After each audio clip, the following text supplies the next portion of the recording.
It is the 29th day of May 2021. Another weekend is here, yes, and we are back here to look at issues that made the headlines, issues of national interest. And today we have three topics outlined for you. It's going to be, as usual, thought-provoking, exciting and stimulating here on the show as we delve into these topics that I shall be running you through very shortly. We're coming to you live from the studios of TV3 here in Accra. We're also live on 3FM 92.7, online at 3news.com. Also on our Facebook page, TV3 Ghana. The show runs from now till 9:50 a.m. when we bring conversations here to a close.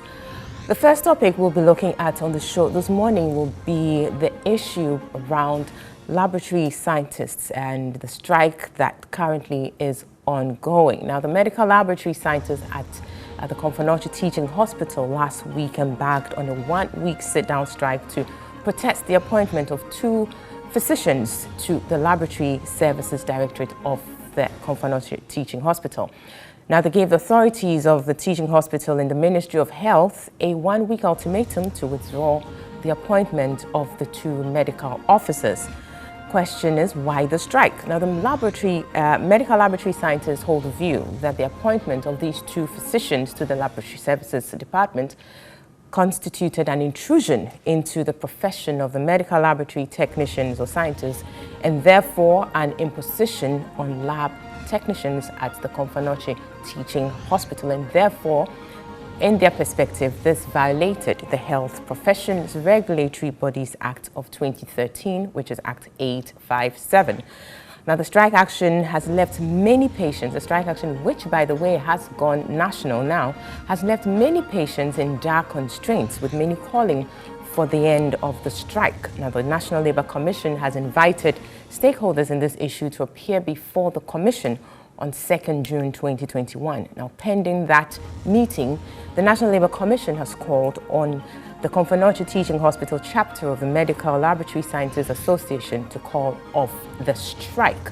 Now, the conversation about this issue continues, and we also shall be wading into that conversation on the show this morning to understand exactly what the situation is, what caused the strike, what are the options going forward, and how soon can this impasse be resolved in the ultimate interest of the patient, who is at the center of this debacle.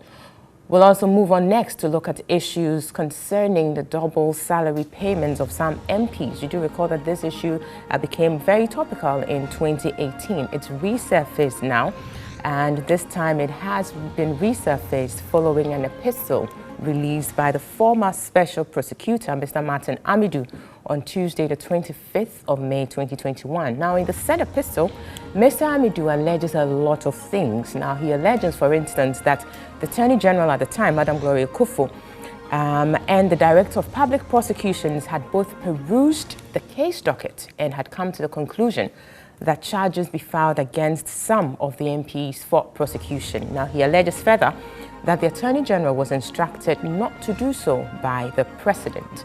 He further makes allegations concerning the NDC, suggesting that the double salary and other criminal cases were negotiated for ministerial approvals in the President's second term. Now, since the release of the epistle on Tuesday, there has been varied reactions to the subject. On the show this morning, we shall wade also into this conversation to see exactly where things are. What is this about, this double salary scandal? What are the facts in here that should concern us? Then lastly, we'll turn our attention to the fight against Galamsey, where we will be interrogating the ban-on-site policy which the Operation Halt is currently implementing. Now, the issue of Galamsey and Operation Halt remain on the front burner. Now, contrary to the perception of some Ghanaians that the burning of excavators and other mining equipment found at illegal mining sites is unlawful, the President thinks otherwise and has encouraged persons who are of a contrary view to go to court to vindicate their position. Now, Operation Halt has so far been undertaken in three phases, commencing with operations on the Pra River, then to the Odan River and River of Fin in the Ashanti and Central region, respectively. And then the third phase focused on River Ayinsu and Burim in the Eastern region. Now, the fourth phase of Operation Halt has been announced, and this phase focuses on the Ankobra River in the western region. Now, several excavators, shamfans, and water pumping machines, among other mining equipment, are reported to have been destroyed by the Operation Halt team. This morning on the show, we shall be looking at the directives of Operation Halt so far, the activity, of Operation Halt so far, the President's justification of the burning of excavators and other equipment used in illegal mining, and the contrary view held by some sections of the public. So these are the three topics we've outlined for conversation this morning. We are running now till 9:50, where we'll bring the conversation to a close. But before then, you are sure to have some serious analysis of the conversation or the issues table for conversation this morning. And we encourage you to send through your comments through our WhatsApp number that will be displaying on our screens very shortly, 020-2166-633, and we will share them with the rest of the world. We'll take a break at this point. When we come back, we will start off the conversation looking at the first topic we've tabled for conversation, which has to do with the medical laboratory scientists and their ongoing strike. See you shortly.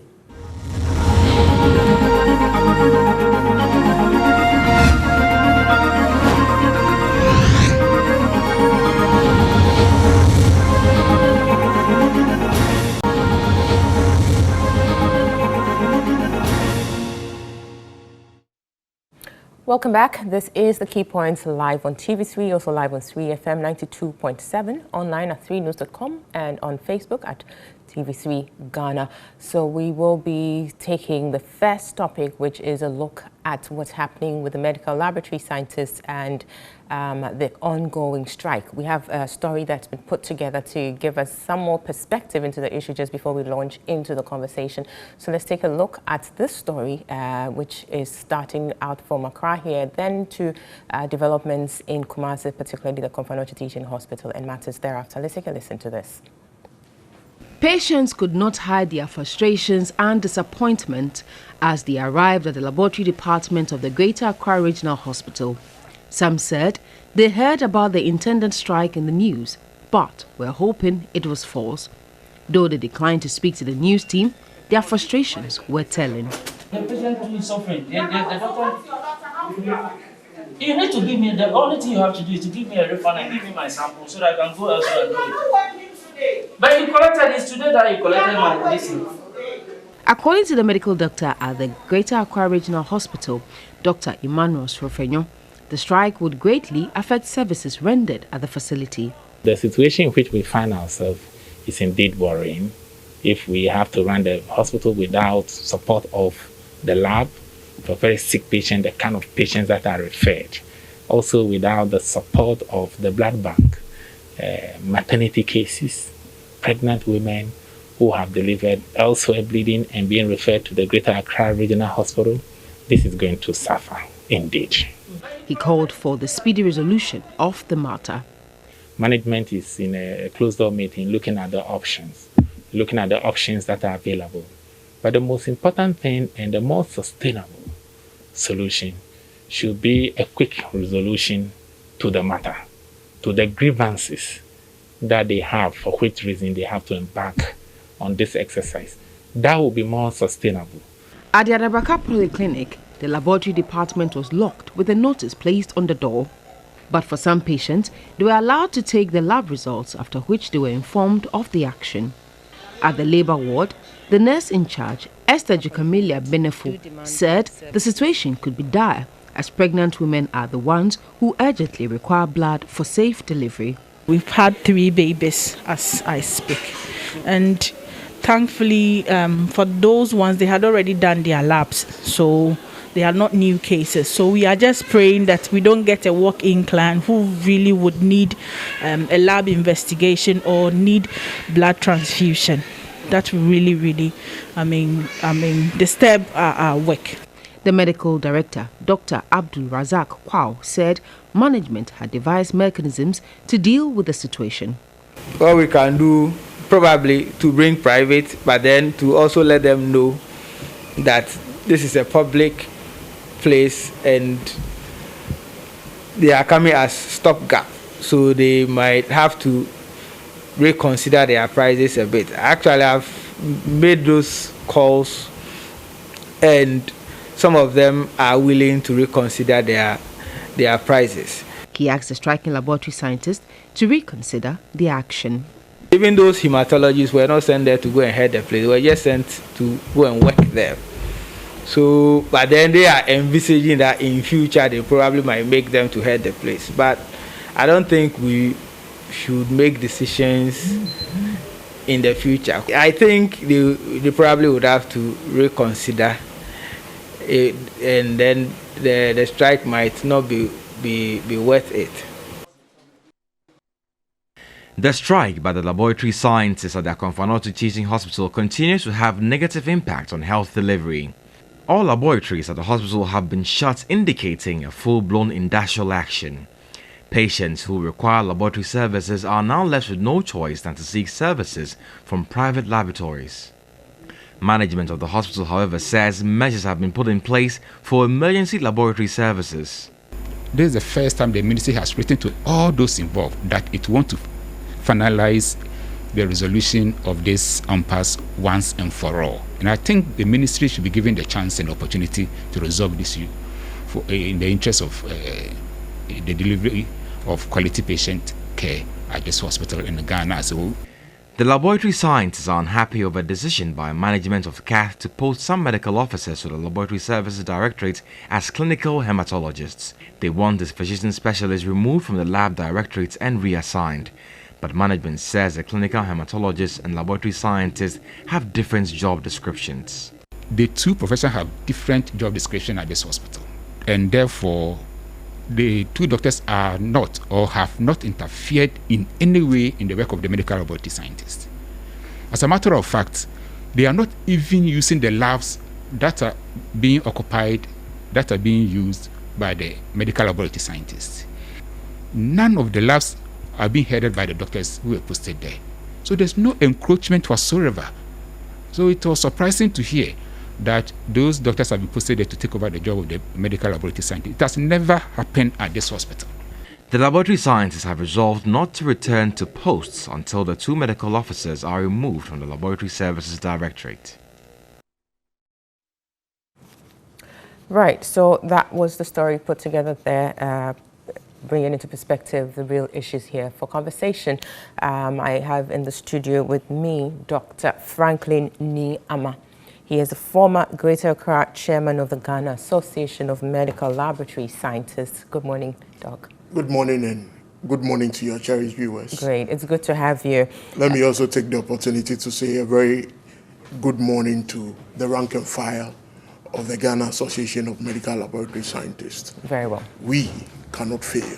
Very well. We'll be delving straight into issues here, but let me also indicate that we will be joined by two members of the Parliamentary Health Committee and to have this conversation. So when they come through, we'll do the needful and introduce them accordingly. But for now, we shall carry on with Dr. Franklin here.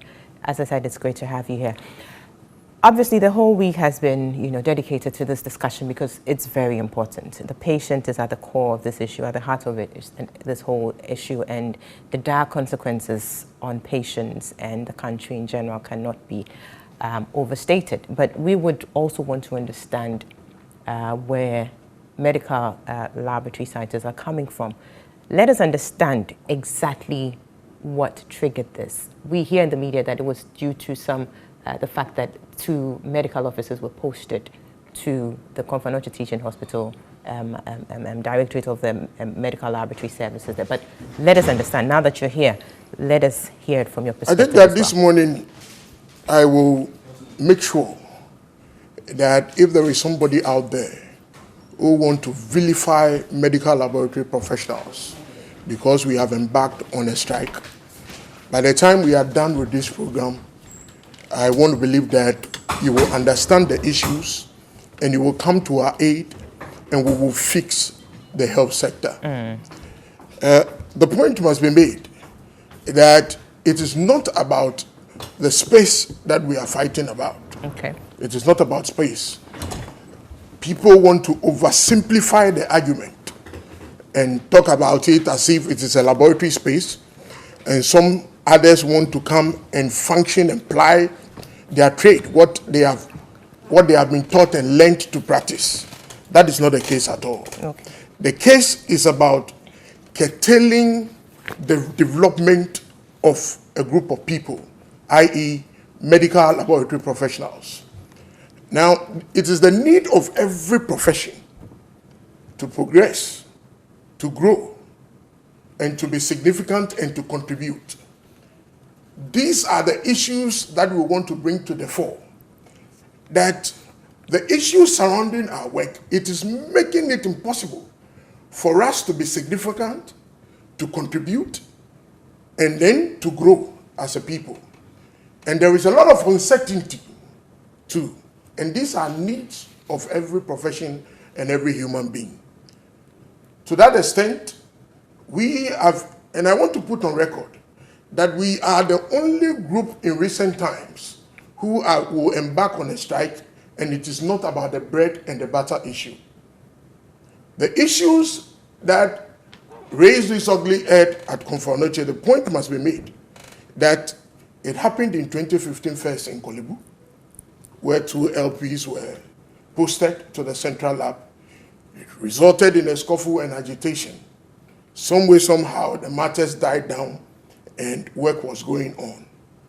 In 2016, when we wanted our policy to be launched, the issue came up again, and it is the same issue. The issue is about who to lead in the laboratory and who to manage the laboratory. So in 2015, it was the same issue, who to lead and who to manage. And then 2016, it came up again in the same issue. It wasn't resolved, but you went on nonetheless. You so 2016, it resulted in a strike. And then the issue went to the ministry. The committee was formed to look into the matters, because we had our position and they had their position.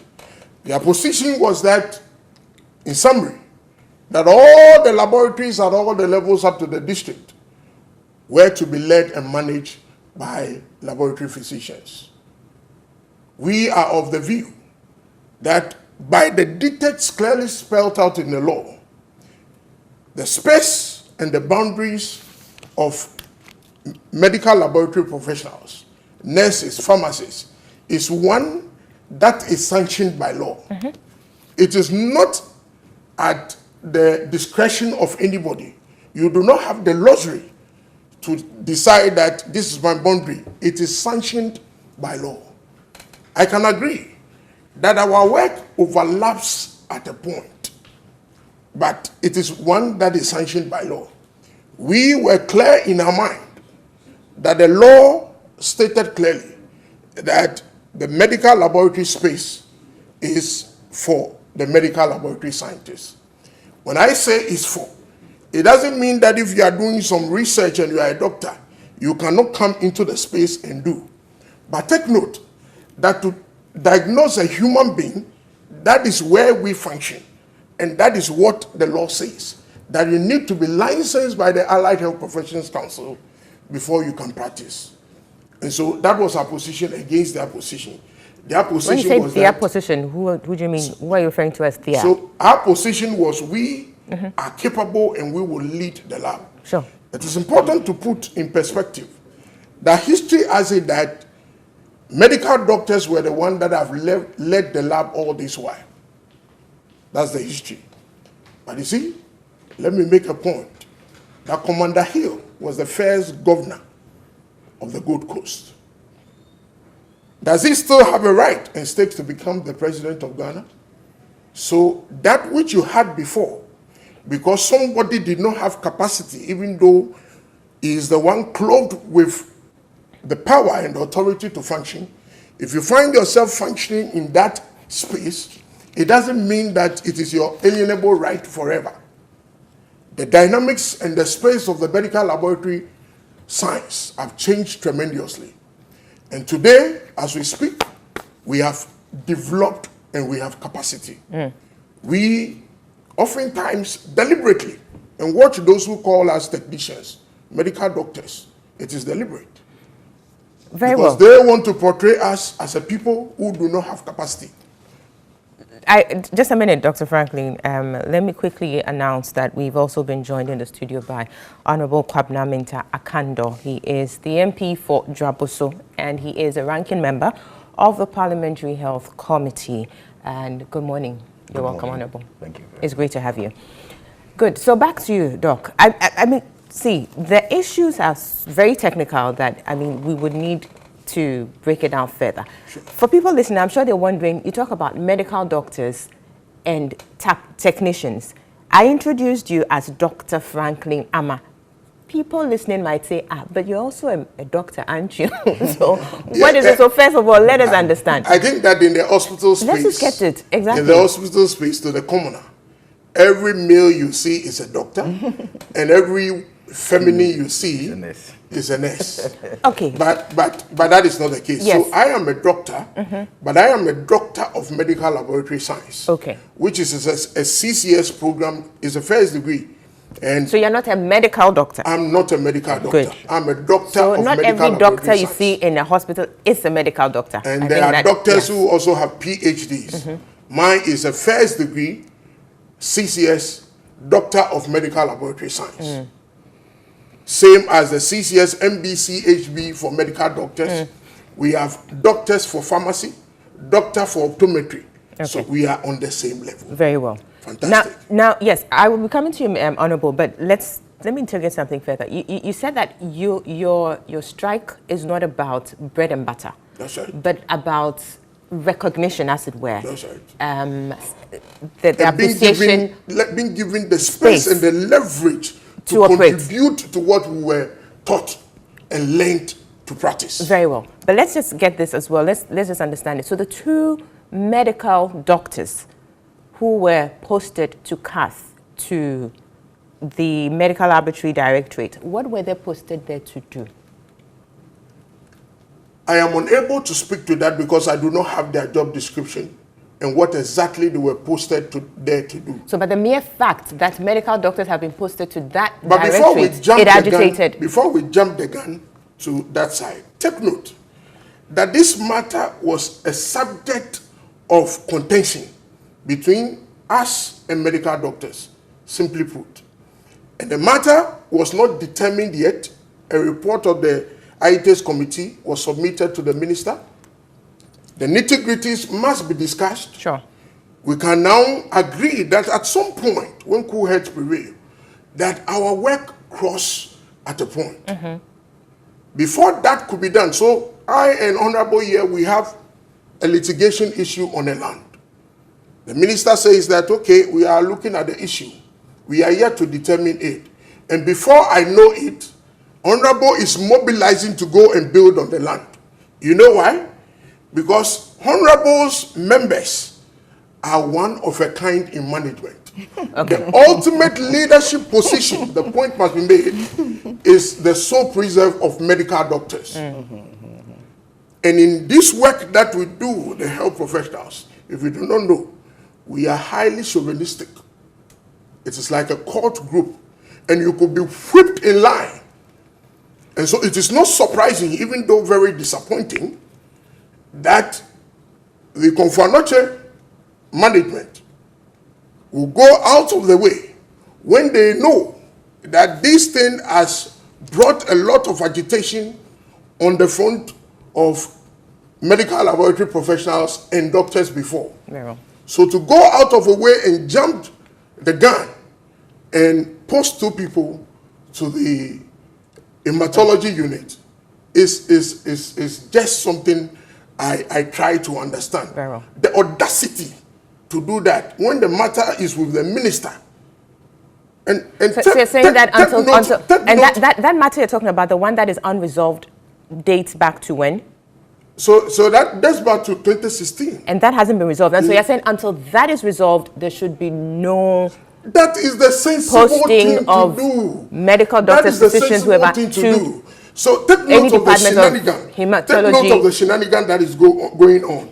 They say that it is the sole preserve of management to appoint and to disappoint. But isn't that true? Now, if you sit outside and you do not understand where we are coming from, you think that, but this is a valid statement. It is the sole preserve to appoint and to disappoint. Yes. But who is appointing authority? Very well. One of your kind. we will be interrogating further, but in your submissions, One you made of your reference kind. to the law. That's And I right. believe that's Act 857. That's right. So rather than make general statements, I think when we come back to you, we'll be making specific references That's to the right. because I believe that That's would right. help the conversation Section a lot 21. more. But Honourable, the Health Committee in Parliament, you're faced with a tough one now.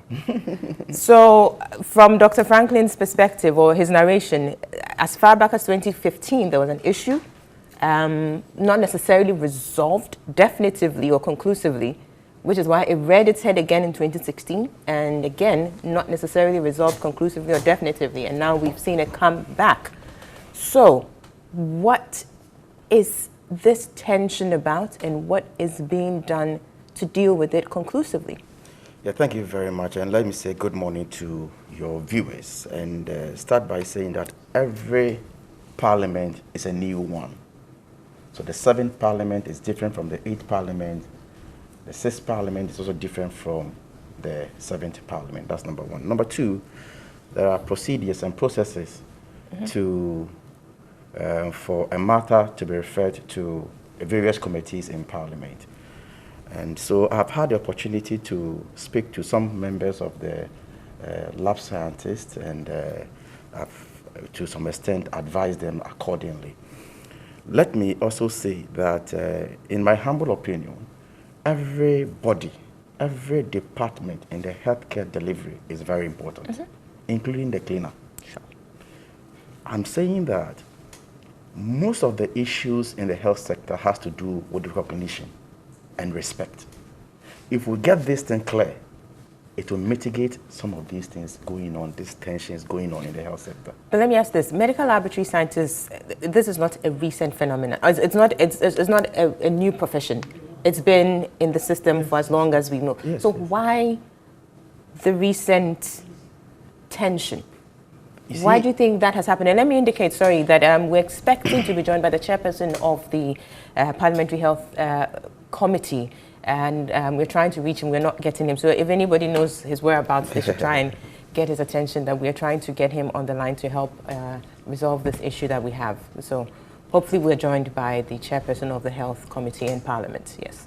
You see, I'm being very careful on this matter because I do not want to take sides. Because most of these Definitely issues, not. yes, most of these issues end up at the Parliamentary Select Committee. So if you're a ranking member on the committee and you're here taking sides in the media, You and don't the- have to take sides at Exactly. all. We So won't even sometimes- encourage you to. Sometimes, if you're not very careful in your attempt to give detailed explanation, somebody sitting somewhere may know or may see where you are skimming towards or shifting towards. But I'll try as much as possible to, contribute carefully. As he has already indicated, you see, they could be working harmoniously probably for some time now. But at a point in time, people recognize that they have a particular position that they fit and they are being denied of that particular position. So they could start some kind of agitation. It doesn't necessarily mean that because they have worked in harmony for a very long time, if they have identified something that is not going on well, they cannot say so.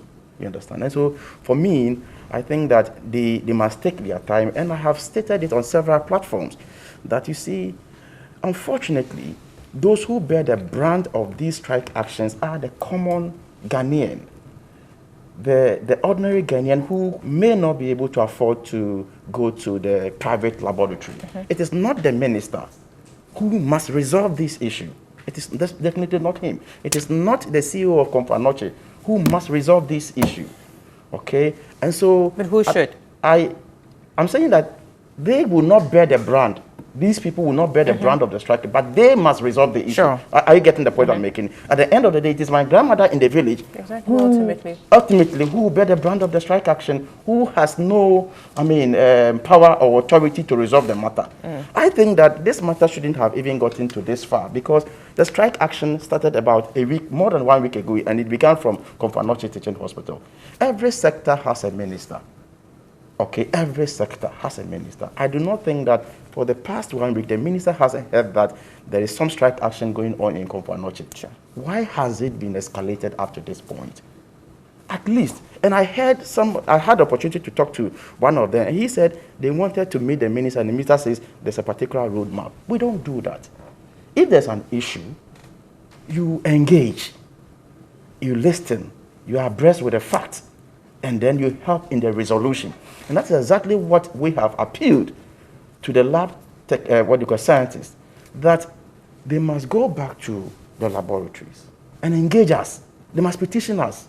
We will have the opportunity to listen to them, and we will invite all the stakeholders and try and resolve the matter. Very well. We now, have done it before. Now, Dr. Franklin, his ambition indicated that this, like I said, it happened in 2015, came back in 2016, and now we have this.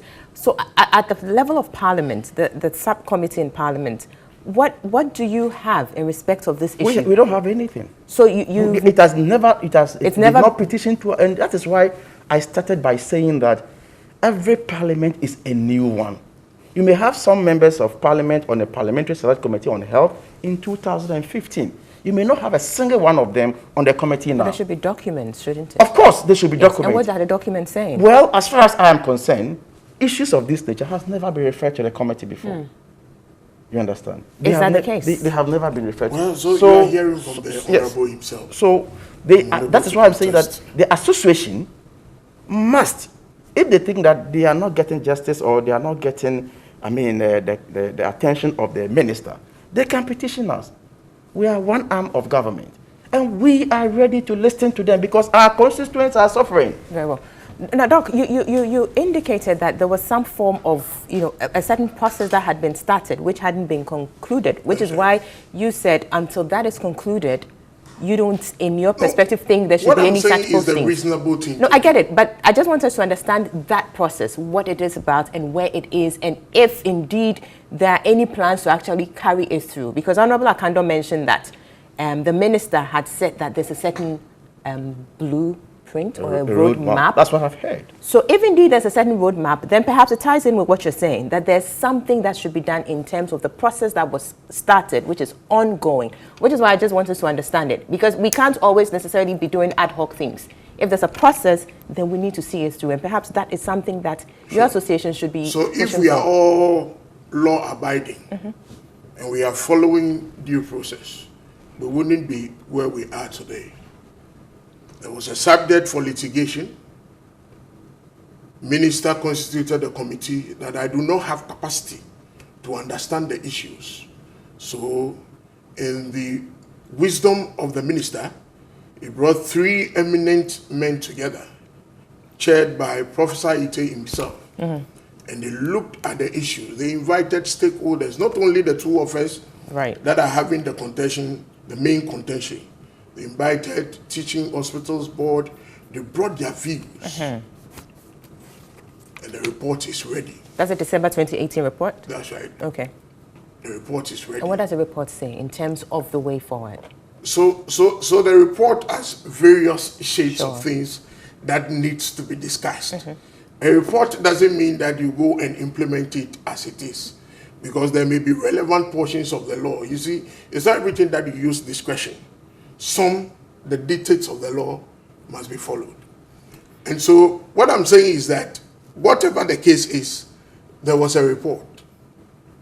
We need to sit around the report, have a dispassionate discussion, because I'm telling you that the issue of demarcation of what we do is just something that has been sanctioned by law. Right, and let's speak to that, because there's a demarcation that is on the table now to an extent. Let's speak to that. What does the law say about that? So the law, our position... And that is the Health Professions Regulatory Bodies Act of 2013, right? That part 1, I think section 21. That's the Allied Health Professional, yes. It stated clearly who can function in the space of the medical laboratory. Section what? Now, section 21. Please check for me. I will look it up. Yes, you carry on. Carry on. Yeah. It stated clearly who can function in the space of the medical laboratory.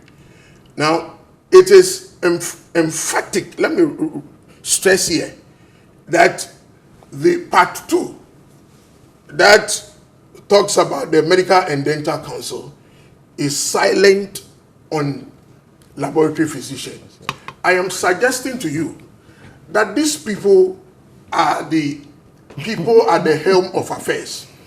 And they plan that when medical laboratory science evolves in this country, perhaps the milk aspect that comes to them will be lowered.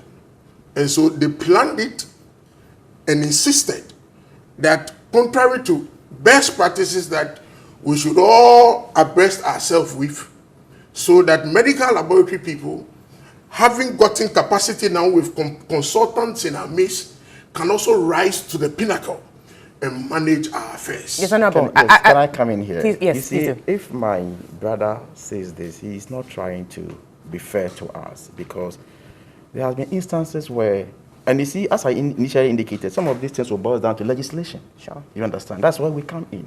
I remember very well last year, there was issues about representation on boards in the teaching hospitals. They were not there. They came, they made strong positions. I mean, Dr. Ignatius, those people, they met us. And then we understood them. Now they are represented on those boards. You understand? And so that is why I'm saying that you cannot resolve the issues outside. There's the need for you to approach we play a supervisory role on every health sector in this country. Right. So if you think that you are not getting the justice you need at the ministerial level, you have another option. There are so many avenues available to you. Right. So my brother, don't let us unnecessarily punish the ordinary Ghanaian. And mind you, you need the public sympathy. It is very important. Don't lose it. Don't lose the public sympathy. You have striked for some time. It is enough. Come back. Let's talk. Let's engage. We are not afraid of anybody.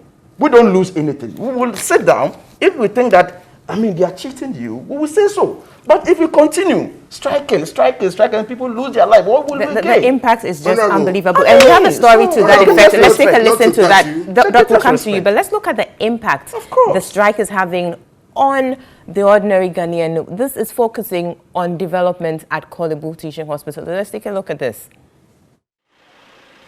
At the Kolebu Teaching Hospital Central Laboratory, it was evident the staff were on strike. Patients who had come for lab services had to go back, except for those who had previously done their test and were there for their results. What they told us is that those who pay already, they work on their things. The doctor was admitted here for the past 2 months. We were discharged and went home. But we were given a request to come and do this. This is a place we normally do our labs. But today when I came, they said they don't do it here. But I don't know if it is because of the strike or it's true that they don't do it here. So I'm going to find another place to do it. The laboratory department of the Greater Accra Regional Hospital was also shut to the public. The Rich Hospital, I was asked to do a scan to check the position of my baby. I came to the lab and I was told the staff are on strike. I may have to go outside and do the test because my life is more important.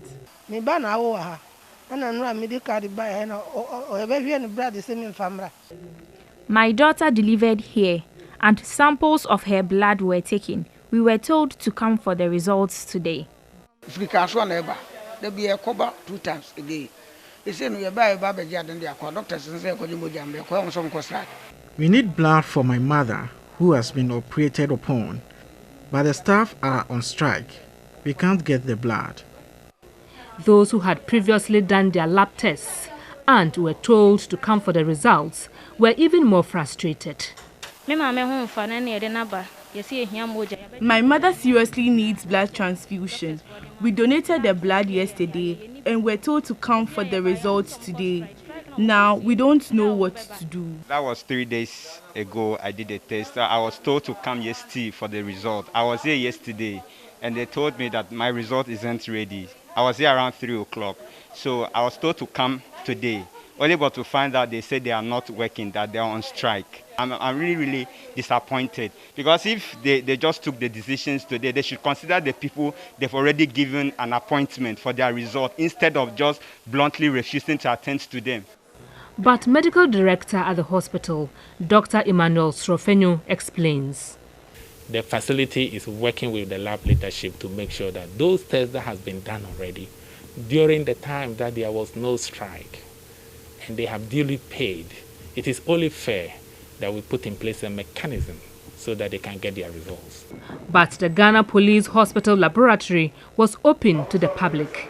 As a result, many patients were trooping in. Silently and gradually, the numbers are increasing.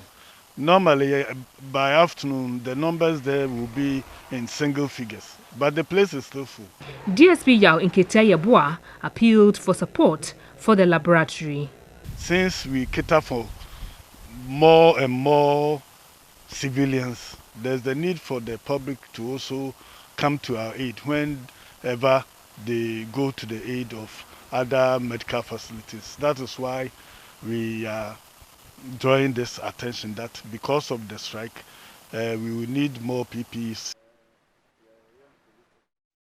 Right, so that was a story put together there to get us to understand the impact that this is having. And mind you, this is just at the Kolebu Teaching Hospital, so you can imagine the impact nationwide, because this strike has actually now taken a nationwide dimension and definitely causing a whole lot of havoc around the country. We continue with the conversation here. Yes, please make a statement in it. Yes. That is exactly the reason why we came in to appeal to them. The impact. The constituents are calling. You sit by the TV and you see some of these things. You think that if the minister wants a lab done, some test done, you can't get it because you're on strike? Or the Confanotti CEO wants something done because you're on strike, you can't not get it. But it's my grandmother or that ordinary woman. So I think that at this point in time, they must call off their strike and then we can be. I am an opposition person. Very well. Just a minute. Doc, quickly, let's cross over to the telephones. We have Dr. Titus Bayu join us. He's with the Ghana Medical Association. Good morning, Doc. Hello, good morning, Doc. Dr. Bayu. Good morning. How are you doing? Thanks for joining us. Thank you, and thank you for having me. Good. So, yes, we are talking about the situation that's supposed to be one that, you know, we have the two sides collaborating, but it looks like that is becoming a difficult situation. What is the situation? What do you make of this supposed or seeming tension between medical laboratory scientists and medical officers? What exactly is the situation about? So once again, good morning to the viewers, good morning to the panelists in studio, and good morning to all health workers in general. I should say that it's a very unfortunate development that should not occur at all in the healthcare team. Like you said, we are actually a team and we are supposed to collaborate. But as it is, unfortunately, this is where we find ourselves, and I hope that we'll be looking for the solution. And as you know, the genesis of it, I don't have to go over it. They are insisting they don't want medical doctors in the lab. And it looks like every now and then the demands keep changing. First, it was that the doctors would take leadership positions. And then I keep hearing there's a grand agenda, there's a grand scheme. We are not sure exactly what it is. But the critical thing is that the view of the medical association is that these two professional bodies must coexist. And be allowed to practice their profession as they've been trained and licensed to do.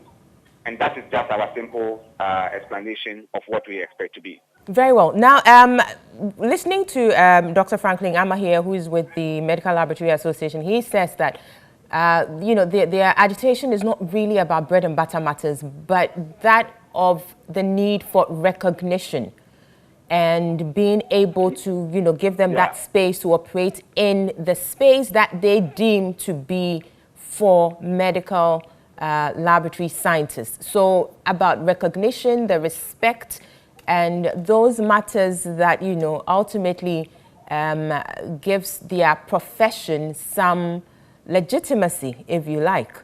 That is the issue. So what is happening in the medical or the healthcare environment? Is it the case that medical laboratory scientists are looked down upon by other, if you like, fraternities within the healthcare system? Is that what it is? Because that's what I'm hearing, or I'm beginning to pick up. Well, you can view anything from two sides. From the side of the medical association, we do not think that we ever look down on our laboratory scientists. We need them. We work with them. And they are very trained, very well trained, highly skilled to provide the service they provide. So if it is an issue of recognition, honestly, I don't think innocent lives must suffer for the sake of recognition. And the question is recognition by who? Other members of the healthcare team? And then why is the emphasis only on doctors? Are doctors looking down on laboratory scientists? I don't think so. We have relatives, we have co-workers, we have bosses who are medical laboratory scientists. In fact, if you look at the genesis of this problem, the current impasse, which is happening at KNUS, the lab that we are referring to, the head of that lab is a laboratory scientist, not a medical doctor. And therefore, these people who have gone there will work under this person and they'll work in harmony.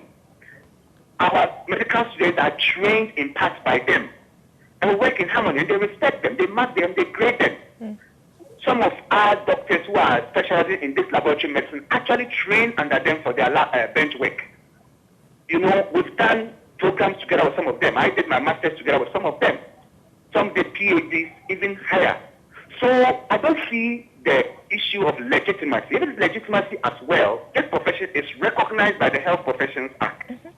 And the Act defines who that professional is, how they should be licensed and certified to work. That same Act in another part defines who a medical doctor is, how we should be licensed to work. I want the fundamental questions answered. And I don't think shifting the goalposts every now and then is helpful. Question is it that they don't want any doctor in the lab? If that is it, why? And I keep hearing Obiandi Nile, everybody should focus on what they are. These doctors are trained to work in the lab. They are clinical laboratory physicians, which means they combine the lab work with clinical work to give us a final report. So I really want to become clear so that we know what the issues are. But if it is recognition, then I think a different route should be used and not holding the country to ransom.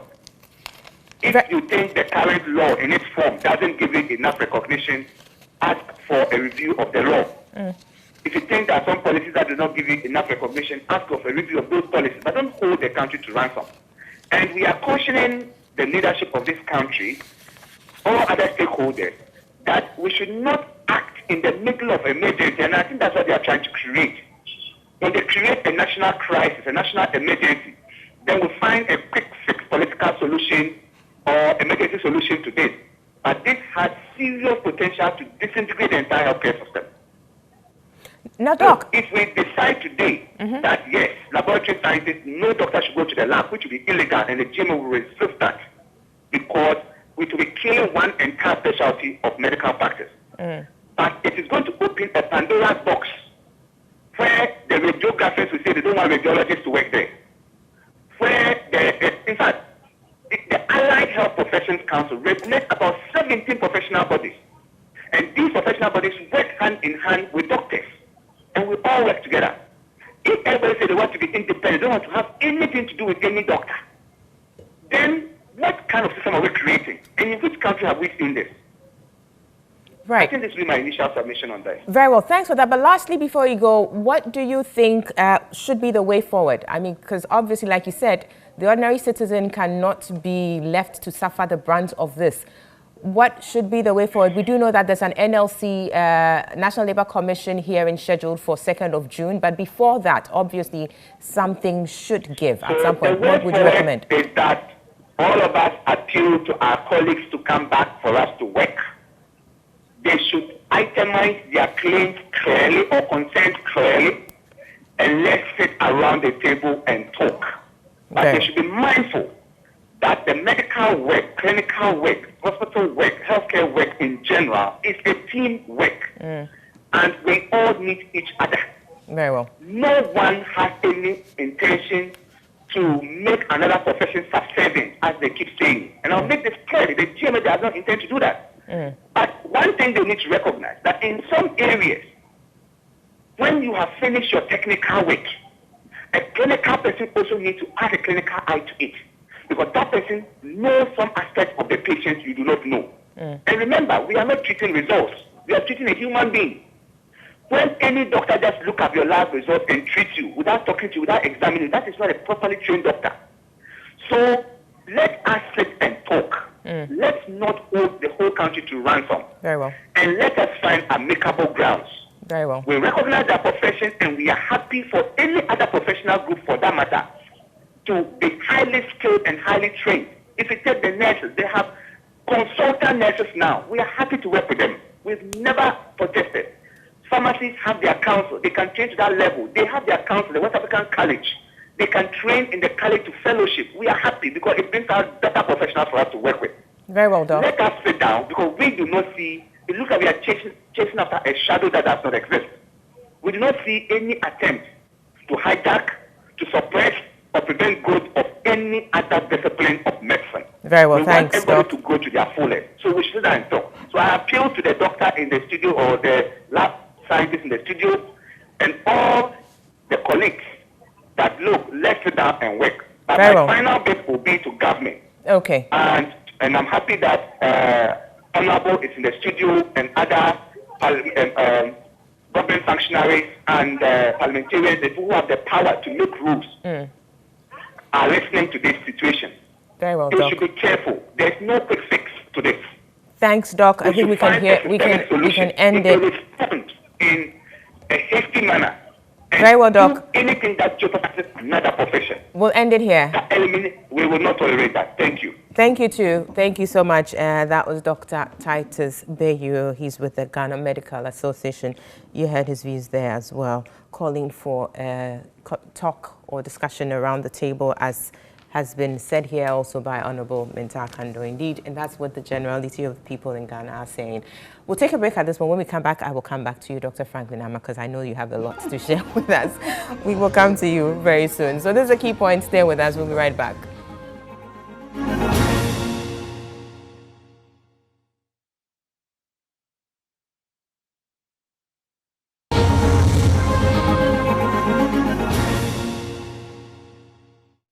Welcome back. You're still watching and listening to The Key Points live on TV3, also live on 3FM 92.7 and at 3news.com, and also on Facebook at TV3 Ghana. So we're having a conversation about the strike by the medical laboratory scientists, and which has taken a national dimension now. It started from the Konfanoche Teaching Hospital chapter of the association. Now it's gone nationwide. We're looking at the dire implications and also trying to understand what the issues are and how it can be resolved conclusively in the interest of everybody in the country. Dr. Franklin Niama is with the Greater Accra chapter of the Medical Laboratory Scientists Association. He is a former chairman of the Greater Accra chapter, and also we have Honorable Kwabena Mingta Akando, MP Draboso, and ranking member of the Parliamentary Subcommittee on Health, having this conversation. We earlier spoke to Dr. Bayu as well. But Doc, let's look at this way forward. We know there's a National Labour Commission hearing scheduled and all of that. We'll need to look at that as well. But before that, I know you have some things you need to state. Yeah, first of all, let me put on record yes. that we are customers of our service as well. And so in the next moment, I could be down and I will need laboratory services. So it is not in our, even we the strikers, our interest to continue to strike. And so I want to put on record that, Honorable, when your call came in, we were taking steps to heed to your call. Because the matters for determination are matters that hinges on law. And so we cannot sideline and disrespect your space at all. We respect the honorables and we will do the needful accordingly. And so that must be made clear. Now, I want people to understand that we are the underdogs in this matter. Now, take note that he made a statement that Dr. Saki, who is one of our own, is the one in charge of the Konfanoche laboratory now. Take note that he is acting. Now, let's just suppose Dr. Saki acting, and let's look at their intention when they submitted it to the IET committee. They said that the laws on the medical and dental practice shall be amended to reflect the role of the laboratory physicians. The policy should be amended because lab technicians cannot interpret some reports. Now, so they view us only as lab technicians. But are you trained to interpret? Are you trained to interpret reports? They didn't view my capacity now as a medical laboratory scientist, but a technician. As a technician. Okay. So that could be the defect. And so based on this, they make the statement that the headship of the laboratories at the various levels should be open to only laboratory physicians. So you can see the defect.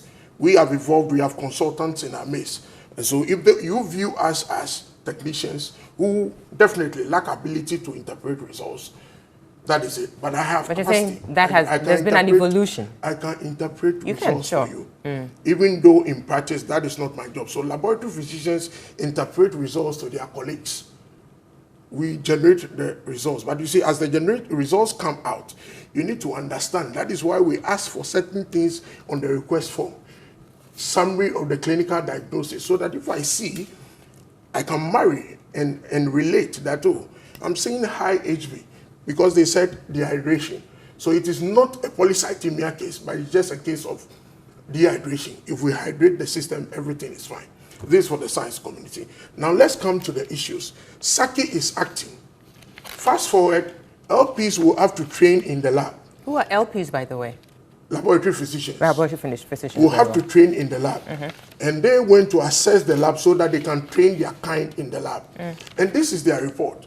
Their report is that because it is a non-medic that is heading the lab, it cannot be accredited to train their kind. You see?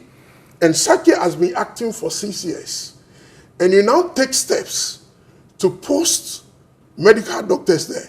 Doesn't it stand to reason, once I'm the underdog and your kind is in management, doesn't it stand to reason that we are taking steps for somebody to understand this Saki, and then eventually you'll be shown the exit, Isn't and that then an you take the overstretch? managerial role. I mean, well, that is subject to all sorts of And that is interpretation. why also they want to jump the gun, because they have the capacity to appoint and to But Doc, I disappoint. asked you why the two were posted there, and you said you didn't know. But now Say it looks again? like, I asked you why those two were posted there. What were they posted there to do? You asked said of the job you description. didn't know. Yes, You but now asked of the job description, and Yeah. I told you that I do not have But capacity you're to saying determine their they are job there to description. understudy. So I'm telling you, so at this time I'm telling you what our views. It is our considered view that is what they are pursuing, and that is why they are unable to wait for us to resolve the matters, and they want to jump the gun, so that when they are finished building on it already, we say we should go and demolish this. So leave it, live happily ever after.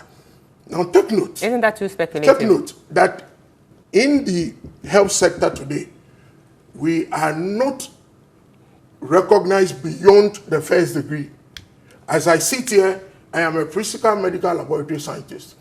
Take note that I'm Doctor of Medical Laboratory Science, started ahead of the pharmacy. Today, their housemanship have been accorded, and they are doing housemanship. We have not been recognized. So the issues that affect we, the lab, it is clear that when it's about the lab, they say, oh, the first degree is enough. Yet, you are building capacity. You see, there is a nomenclature maliciousness in all this. You say what we do is allied. We have agreed. Allied is like an adjunct. It is not at the core. Yet, you that you claim is core, when you rise to the pinnacle, you want to come to the allied and now lord it over us and stampede our development. Public, these are the issues. We are the underdogs, and we can only scream. At least when we scream like we did, Honorable had heard us. TV3 has invited me today. Possibly a politician will be sitting here on an ordinary day. But today I've been invited, and I've laid the issue bare that having developed our capacity over the years, today to lead in the healthcare system is the sole preserve of the medical doctor. I ask, does medicine give anybody the alienable right to lead? Management is taught and learned, and two schools of thoughts appear in the management of the hospital. Very well. You are either a management of your own kind or a direct manager coming from elsewhere, and both has pros and cons. Very well. If we have agreed that people should manage themselves in the health sector, it is only fair that medical laboratory scientists are given the leverage to lead themselves and rise to the pinnacle and take decisions of our own because the health sector, the groupings are highly chauvinistic. And man is first and foremost selfish. Definitely lots of issues to be discussed around the table, and we're looking at that. But like I said, there's an NLC hearing for the 2nd of June at 1:30. Honorable, I'll be coming to you shortly. You will be in attendance, definitely. Definitely. I've made a point that we are a law-abiding people. Yesterday, I seek guidance that we can no longer conveniently say that we have not been served. And the kind of injunction that was placed on that was one that could be served in the public space. And so we have taken cognizance of that, and we will conduct ourselves well as a law-abiding people. But what we are seeking hinges on law. We do not have the luxury to determine which portions of the law to obey. And so to the rank and file, I recommend to you that we have to rescind our decisions and do the needful. Very well. Exactly what I was going to, because the NLC in this invitation is saying that, yes, even pending the hearing on the 2nd of June, just go back to the labs and work. And I must make the point that this strike, though the genesis, it emanated from Konfanochi, it resonated well across the length and breadth of this country. And so we need to assemble. People took opportunity because of the strike to travel. We will do the needful, we will invite people, but I can assure the public that we have an intention to call up this one, because we cannot call it a slap in the face of the honorables. And so we will need them. You've heard it from the representative here. There's an intention to call off the strike, and we hope it's done sooner than later, because the implications are just unbelievable. Honorable. Yeah, that's what we all need. And what I would say is that we will have to call for cool heads to prevail. And all these explanations you are giving, you must be given the opportunity to present them, so that we will all have the opportunity to ask questions. On this platform, I can't ask you questions. We will have the opportunity to listen to the medical doctors, the management, and then you, the scientists, so that we will all together try to resolve the issue. Everybody in the healthcare delivery must be seen as a very, very important partner. We can't afford to disrespect anybody. And the truth of the matter that nobody seems to be saying is that, if you go to the health sector, some of us who are playing a major role in the healthcare delivery, it looks as if everybody except the medical doctors feel that everything is about the medical doctor. That is the feeling, and that is what is going on. And so if there are some actions or inactions of the medical doctors that probably create that impression, I would also call on them to also check it, so that we work hand in hand to get a quality healthcare delivery. Already, the challenges in the health sector is already enormous. Exactly. The irresponsibility on the part of government and all that. So if you come and compound the whole issue with all these things, we can't bear it. So I am happy that he has hinted that they are calling off the strike, and we will give them the opportunity to be heard. Definitely. Dr. Franklin, I'll come to you on this one. There was a statement issued by your council, the Allied Health Professions Council, dated the 21st of May. And there's a portion I'd like to read for us to look at. It says that it is significant to state that the fundamental issue to the current unfortunate development is the non-implementation of the National Health Laboratory Policy, which was developed by the Ministry of Health in 2013. Let us understand what this policy is about, and what sort of a game changer is it?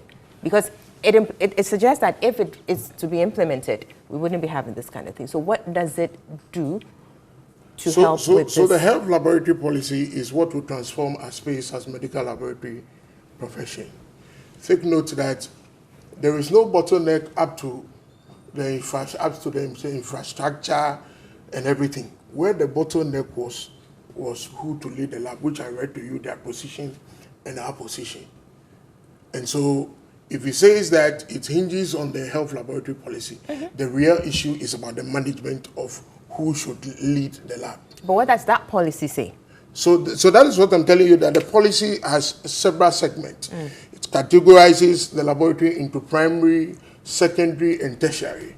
It tells you what you can do in the primary lab, secondary lab.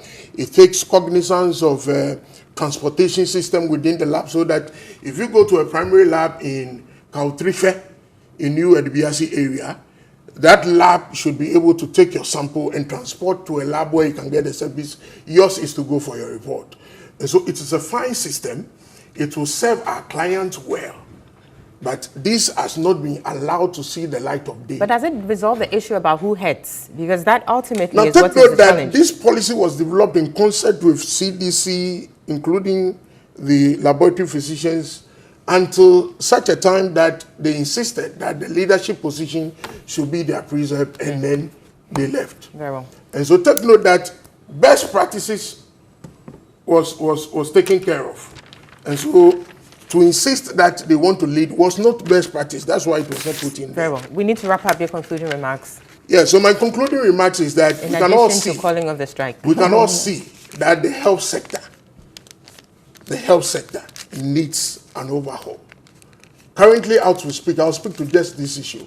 We have the drug fund and then the service account, 2 funds. Now, this is premised on the notion that when you see the doctor, he is able to diagnose you then, and then you go for your drug. In between, we have seen now that it is evidence-based medicine. We need to put another fund we can call diagnostic fund, so that when you see the doctor, you go for diagnosis, evidence-based, before you can go for your drugs. And so we need to have discussions, have ideas, how we can put these things together to make Ghana better for us all. Very well. Because I do not have capacity to seek healthcare in America when I have difficulties. Ghana is so all it we is have. in my interest, and Honorable's interest, and the commoner interest that we build a robust health sector. Very well. Give us space as media. Let's discuss the issues. You will see the unfairness. No, but you'll be going back to the drawing table, so let's not be saying, these things, because the entrenched positions will not necessarily help. So you said you're willing to go to the table for a discussion, so definitely we'll wait for that. But Honorable, you have... Yes. Just like what you said, the entrenched positions will not help anybody. You know, if you are coming to a table, you come to the table with an open mind. Sure. Ultimately, the interest of the nation is what must be paramount. Right. So don't say, I get text messages from all over, and the kind of language they use, as though, they are not prepared to listen to any other apart from what they are saying. That wouldn't help anybody. So please, let cool heads prevail, and then if indeed you are being cheated, why not? We'll hit the name. Right. Please look into it. Let cool heads prevail. Those are the concluding words of Honorable Kwabena Minta Akando, and that sums up everything really well. So this is the end of this part of the conversation we've had in the studio. Kwabena Minta Akando, Honorable MP for Draboso and ranking member of the Health Committee of Parliament, and Dr. Franklin Nee Ama, former Greater Accra chairman of the Ghana Association of Medical Laboratory Scientists. On the phone, we had Dr. Titus Bayo with the Ghana Medical Association. Thanks, gentlemen. We do appreciate that. We'll take a break. When we come back, we move on to look at the double salary payment, which has reared its head in recent times. What exactly is the situation about that? See you shortly after this break.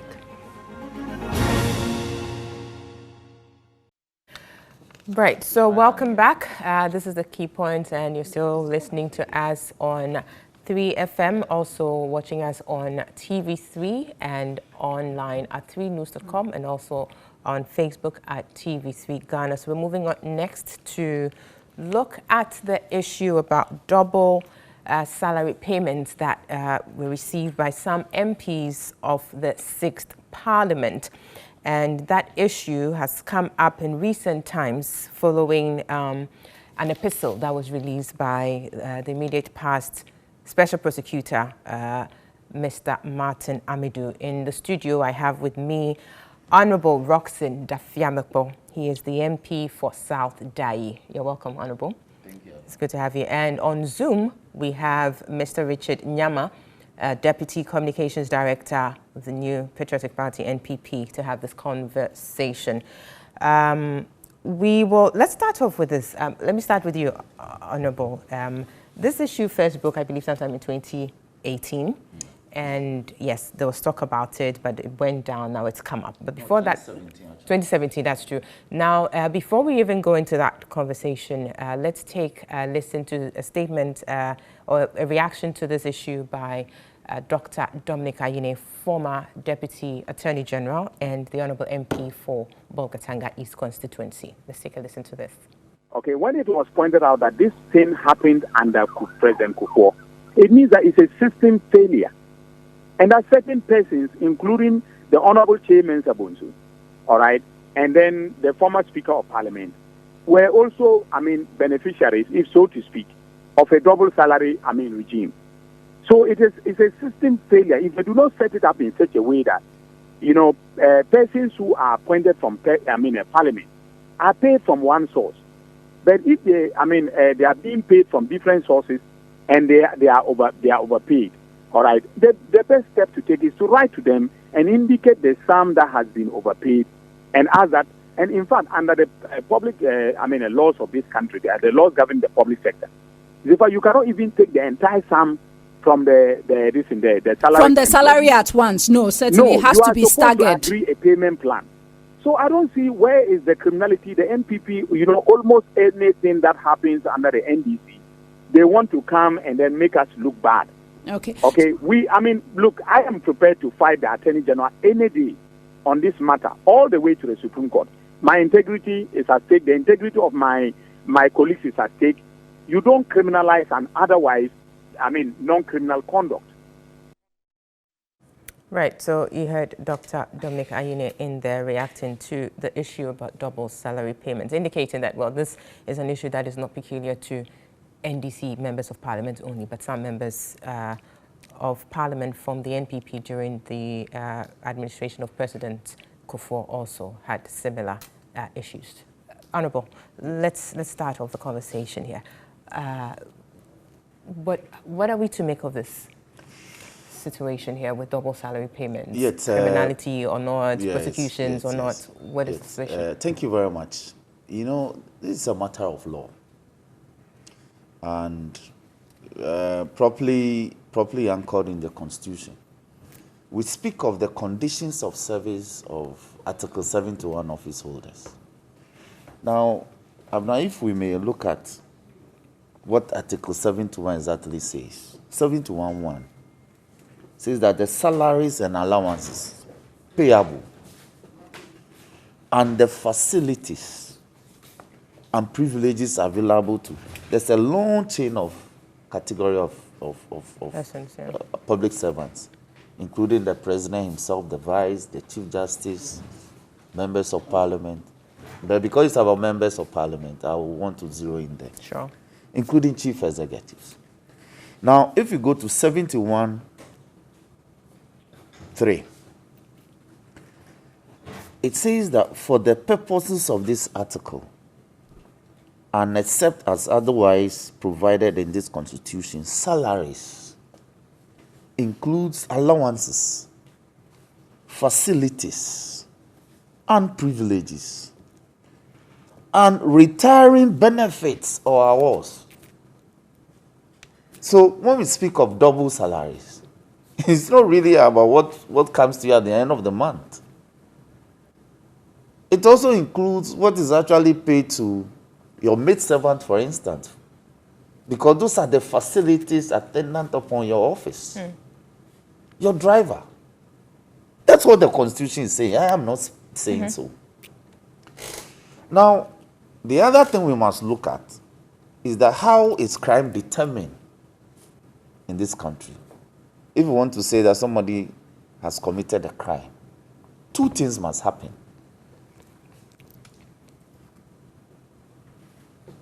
The mens rea must certainly be established that in committing the actus, you form the mens rea. Now, can we really locate mens rea in all this on the part of the persons who are alleged to have received a double salary? So before we even get to the mens rea, which is the intention behind it, question is, so yes, for the purposes of, educating the public, when you say mens rea and actus reus, not everybody would know, but the mens rea is actually the mind that a person has in carrying out the actus, which is the action. Yes, so that I see that this is a double salary and I'll take it and I'll return it. Exactly. So for this issue we have, the allegation or the offense that has been bandied around now is what? Stealing. That's what the CID indicated back in 2018, Yes, I believe. yes. That's stealing. Yes. And so for stealing, then you appropriate something, you take Yes. something which is not yours. Yes. And the intention is that you're Yes. keeping You it. keep it. Exactly. Yes. So that is the actus reus, the Yes. act of taking Yes. something, and then the mens rea Yes. is that intention to keep it, I would to have gone deny there. the person. I would Exactly. have I gone just there, have but to- you have. Exactly, because so we now really let's needed go to- into the structure Sure. of the arrangement. Abna, I'm a member of parliament. Now, the NDC is given the opportunity to govern, and I'm appointed Minister of Interior. Now, the convention is that because the salaries and facilities and those that turn up on the office of a member of parliament is lower than that of a minister of state, the tendency is for members of parliament who get the opportunity to serve in the executive as well are shifted from the salaries as defined by the constitution. So once I say salary, all the facilities things, that yeah. are therefore moved from what they previously exist on as a member of parliament now to as a minister of state, properly so called. Now, Abna, the shift happens swiftly. The announcement is made, communication sent to parliament, arrangements are made, you are vetted, you go through, the president appoints you. But the systemic change to move you from the conditions of service as a member of parliament to that of as a minister of state doesn't happen as swiftly as this. In fact, the briefing I had yesterday tells me that, in fact, for some time in the past, it didn't even happen in the entire life of that parliament. And so if later calculations are made and determinations are made that this is what are due you, for the state to pay you, the state doesn't pay upfront. They stagger the payment. And so the payment comes in piecemeal. So how are you then accused of having received a double salary? Okay, so like the honorable, the former, like my brother said, Dr. Aine, if a determination is made, then it is up to the accountant general to write to this identified category of people for them to refund. And if the sum refundable is such that it will have an economic toll on them, then arrangements are made. Sure. In any case, some of them are retiring on their salaries. You understand? Because that's what the Constitution says, that you see that they refer to retiring benefits or awards. So these are persons who are not going anywhere. So we need to debate this matter properly and put it to rest. Right. So what you're saying is pending the determination of what they are due in terms of that shift from being just MPs to now being ministers of state. They are, what we understand is that they are paid on account with a view to, having that determination made, and then if there's a balance that should be paid by reason of maybe an increase in what they were paid, then that happens. But if it's more to or less, then whatever returns that ought to be done would have to be done. I'm surprised to hear this, because the briefing I had yesterday, for the entire life of that parliament, the determination was not made, that the payment on account was not made. So they were still existing on their salary as a member of parliament. Okay, so this is a statement that we have from the and I want to suspect that this on account payment must have been informed because of this development. Exactly, and this is by Mr. Setekwe. Very well. Back in, I believe, 2018. Okay. He was given an account of what happened, and he indicates that, let me say, he says quickly that, he says, I also instructed, okay, so at the point of the audit by the Auditor General, it was detected that a handful of Article 71 office holders had been paid more in advance than others. Exactly. So more in advance than others. Which however, would mean that on account payment. Exactly. So however, the amounts paid to this category of office holders were not in excess of their salary entitlements as determined by the Presidential Emoluments Committee. You understand? Yes. So there was more payment for some than others, but there wasn't more than what had been determined. Exactly. What was due. Exactly. So let's quickly go to Mr. Richinyama. Mr. Richinyama, can you hear me? Yes, I can hear you. Great. So you've been following this conversation. Indeed, this story broke right after the NPP came into office, and the suggestion was that, yes, there had been some wrongdoing, and there was going to be some prosecutions in respect of this, but no prosecution so far has happened. We've had Mr. Martin Amidu release his epistle making all sorts of allegations in there, which we'll be touching on briefly at certain points, in this discussion. But essentially, let me understand, or let me hear from you what you understand of this whole situation as, put out from the party's perspective, the NPP. Thank you very much. The revelations, like you said, I think it was the Auditor General's report that exposed these things. And so if you actually also read what Honorable Seth Tepe put out, it looks like along the line some reconciliation was done. But you see, Ghanaians always have this attitude of looking for something to definitely be wrong when issues like that break out. And I must admit, I'm a guilty party when it comes to this very issue. I couldn't wrap my head around why an honorable member of parliament who is also a minister would have excess money hit your account. And one, you don't bring it to the notice of the paying authority that have been paid in excess of what I normally should be paid. But that's the point. At what point can they make that determination when their salaries or emoluments have not been determined? Because these are persons who are subject to Article 71, and for that matter, their emoluments are to be determined by a presidential emoluments committee, which at the time was not set up. Yes, so at the time was not set up. As at that point in time, or prior to that, you were on a particular salary, right?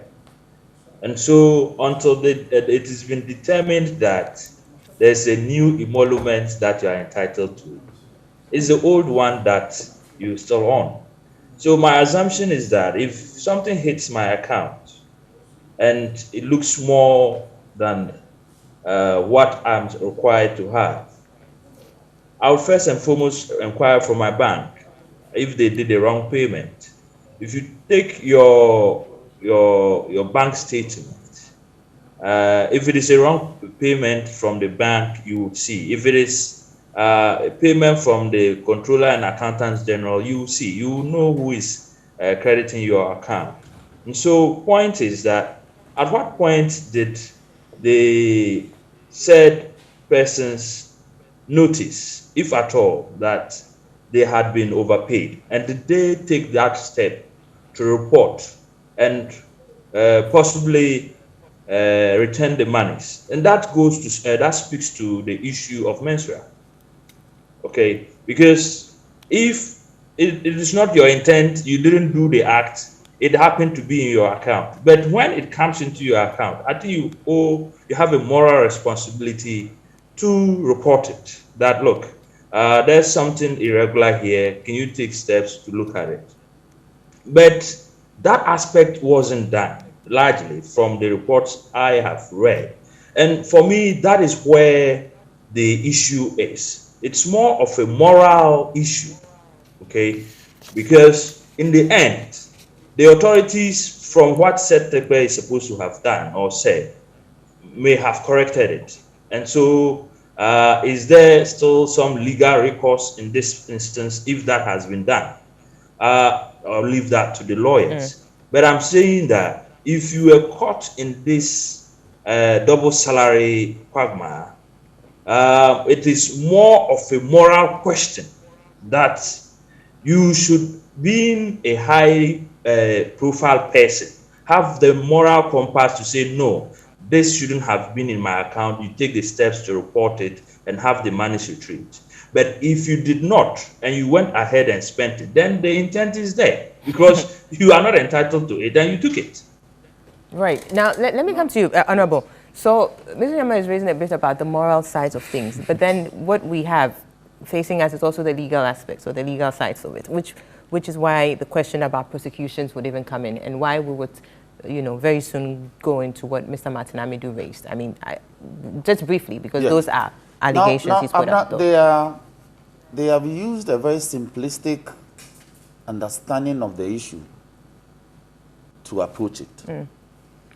They are viewing the situation as pertains to Article 71 office holders as though you, as the host of this program, have been elevated to say program director.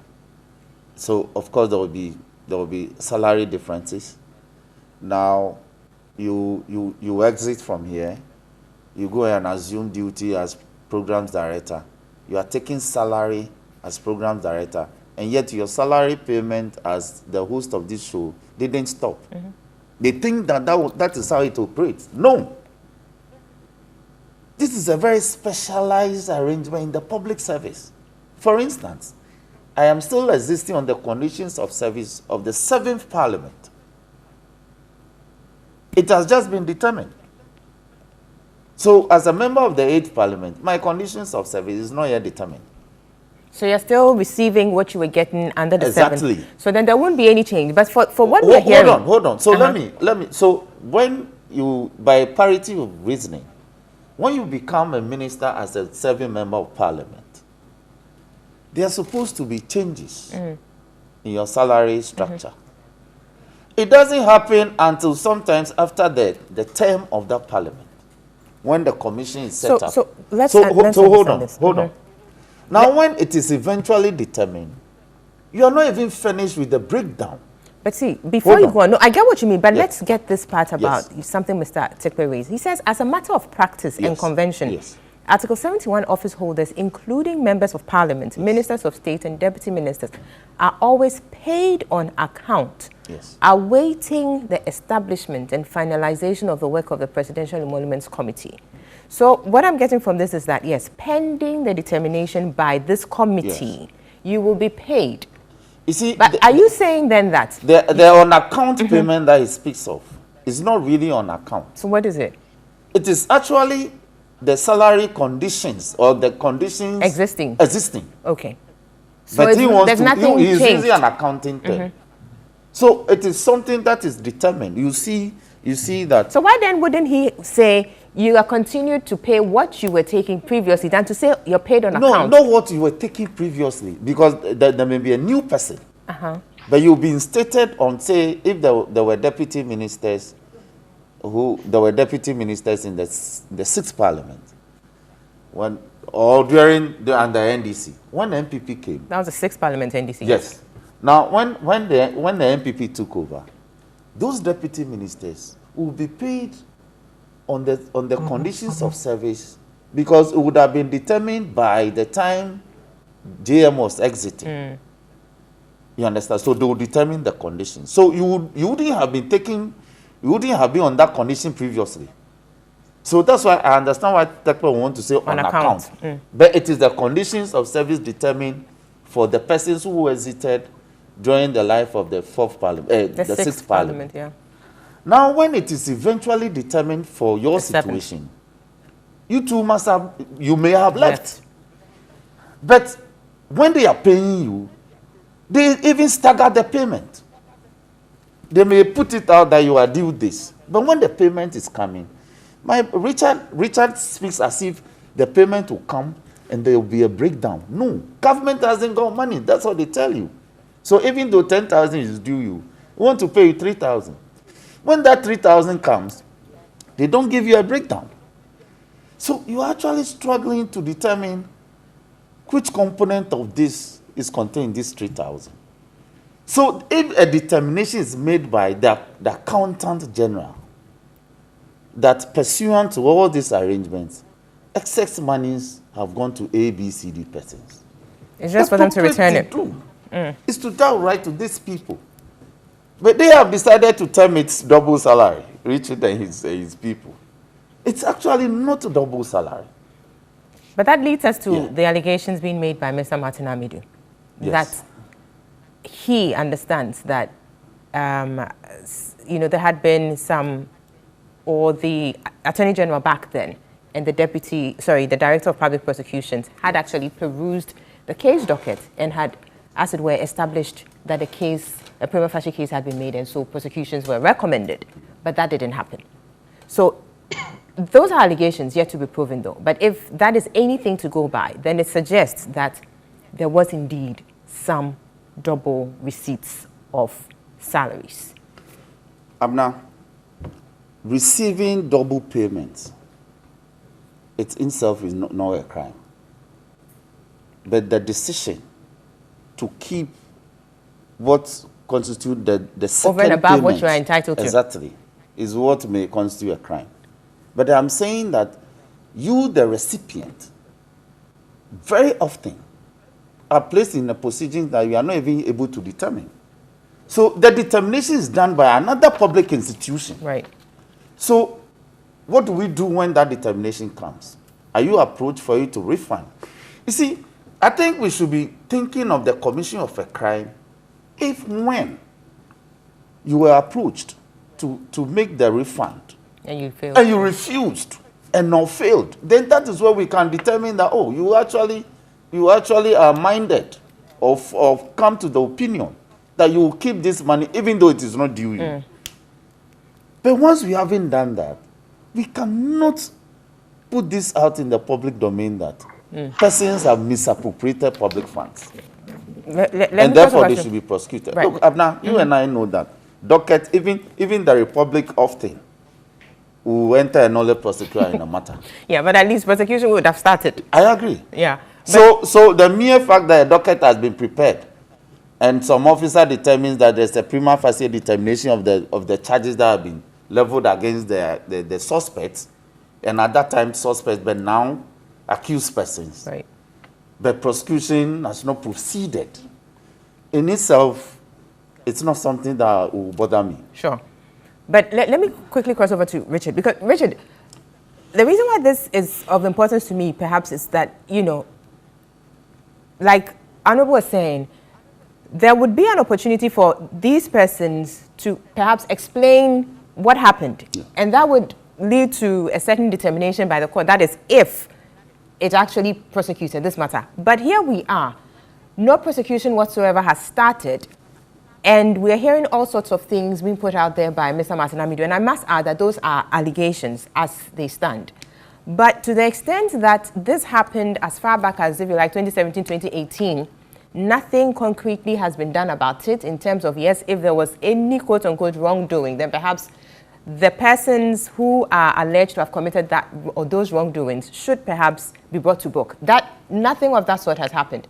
So then there's room for people to go on speculating about whether or not it did happen or it didn't even happen. Because if indeed it did happen, why are we still where we are at, and for, you know, such allegations to be made by Mr. Martin Amidu in recent times? Thank you, Abuna. I told you in my intro that I was guilty of well, more disclosures. Yes, of seeking to see prosecutions and all that, especially on this double salary matter, because it raised the red flag in me that if you are a minister doubling as an MP and some money hits your account and you don't have the moral compass to report and return it, then we are in trouble.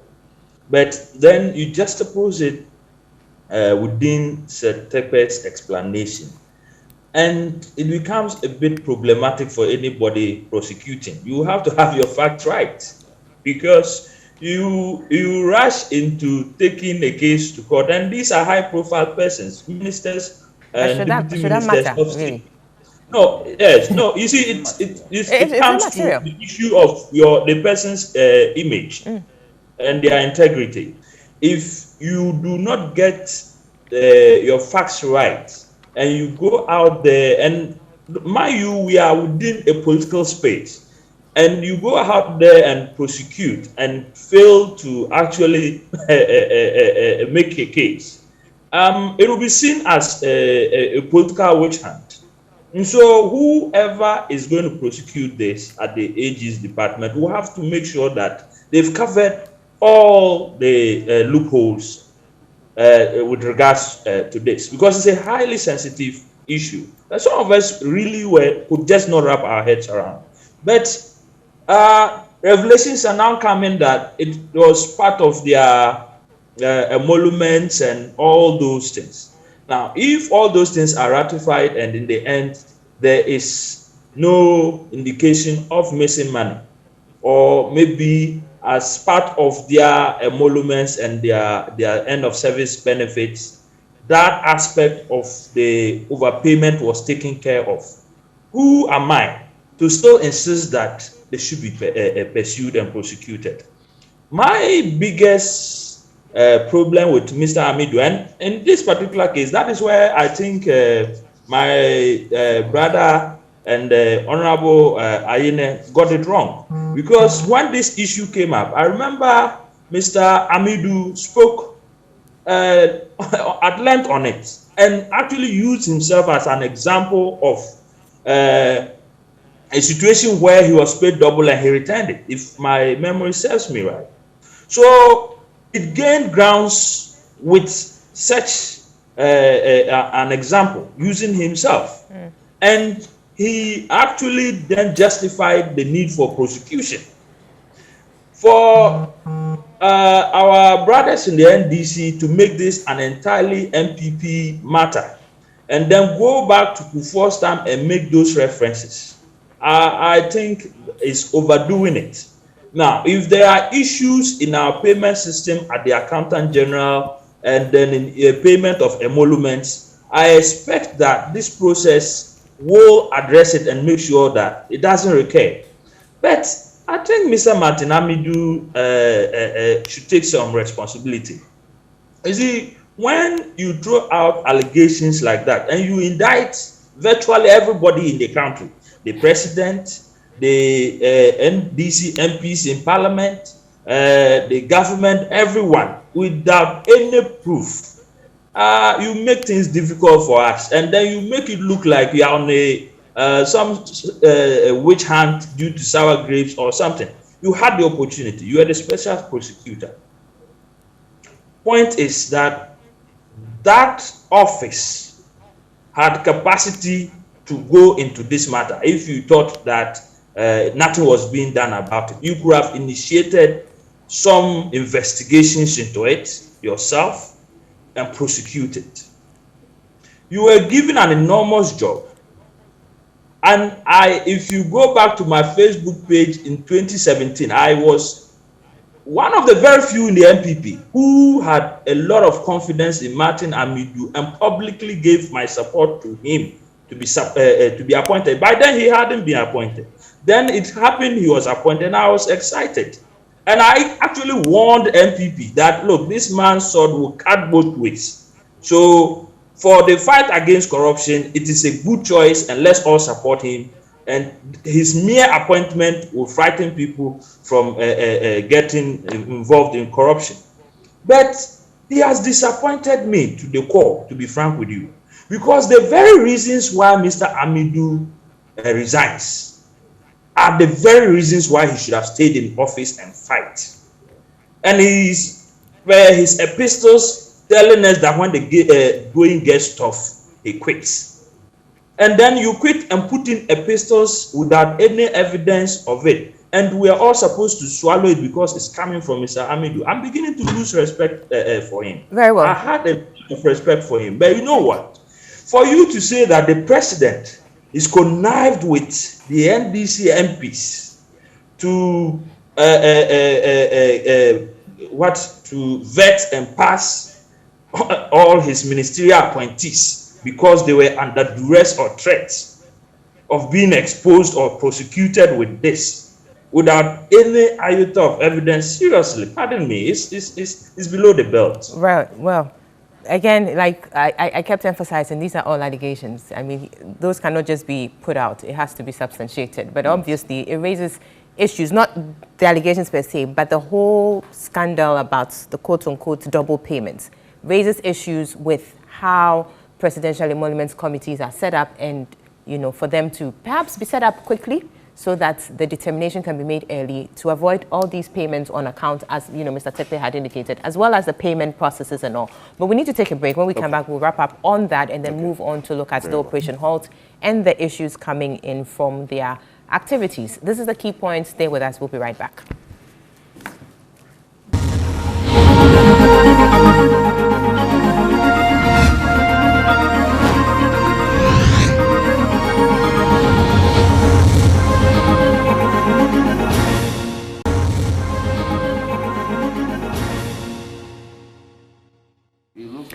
Welcome back. This is still the key points, and we're having a conversation about the double salary payments received by some members of parliament in the 6th Parliament of the 4th Republic.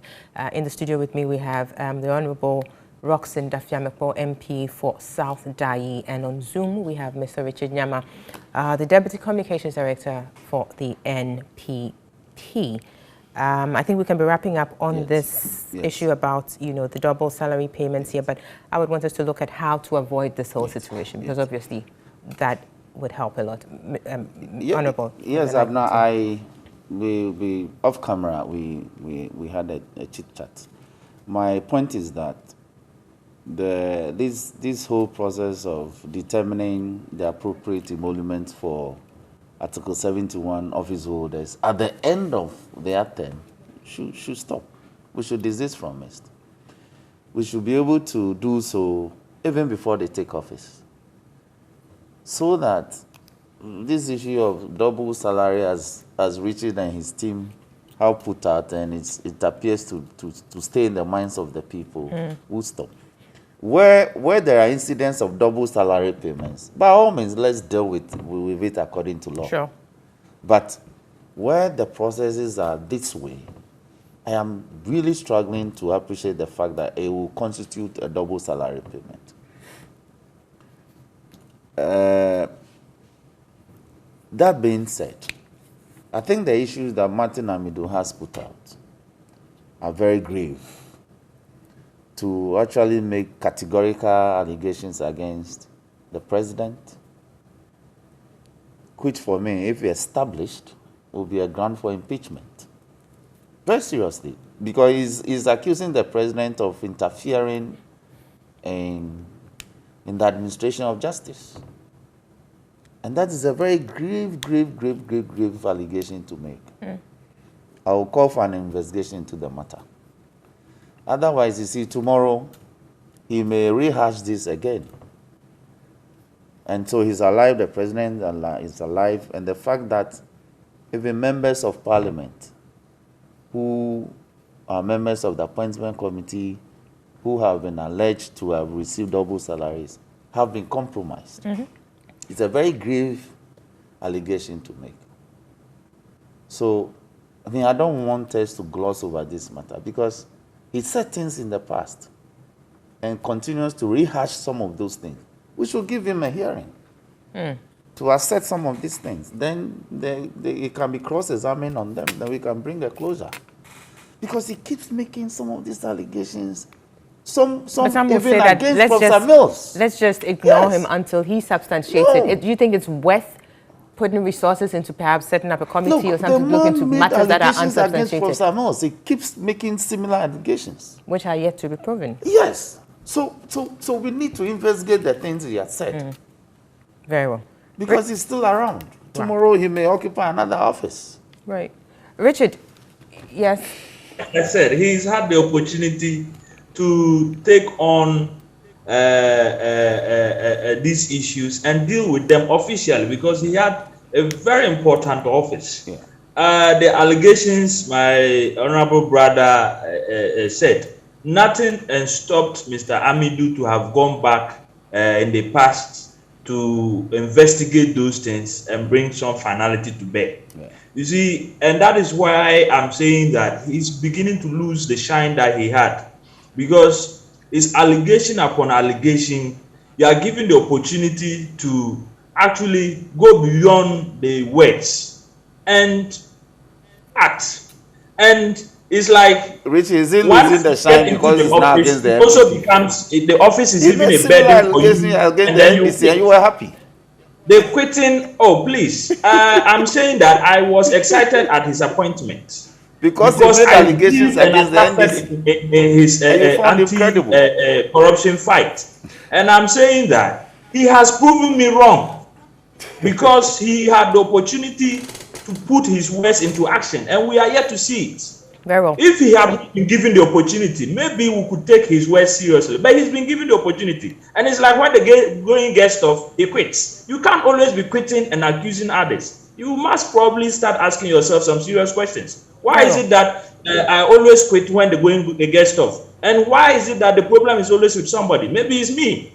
Right. I mean, the conversation about this issue will definitely continue, and we definitely hope that some closure is brought to bear on this. But I think the lesson in here is how to reform our payment system when it comes to the office of the parliamentarians and ministers and all of that, because obviously there's some challenge there and has been raised by Mr. Setekwe in his reaction to this issue, and I think it is worth considering. But now we're moving our attention to the fight against Galamsey. Operation Halt is set to be in its fourth phase, with a focus now on the Ankobra River in the western region.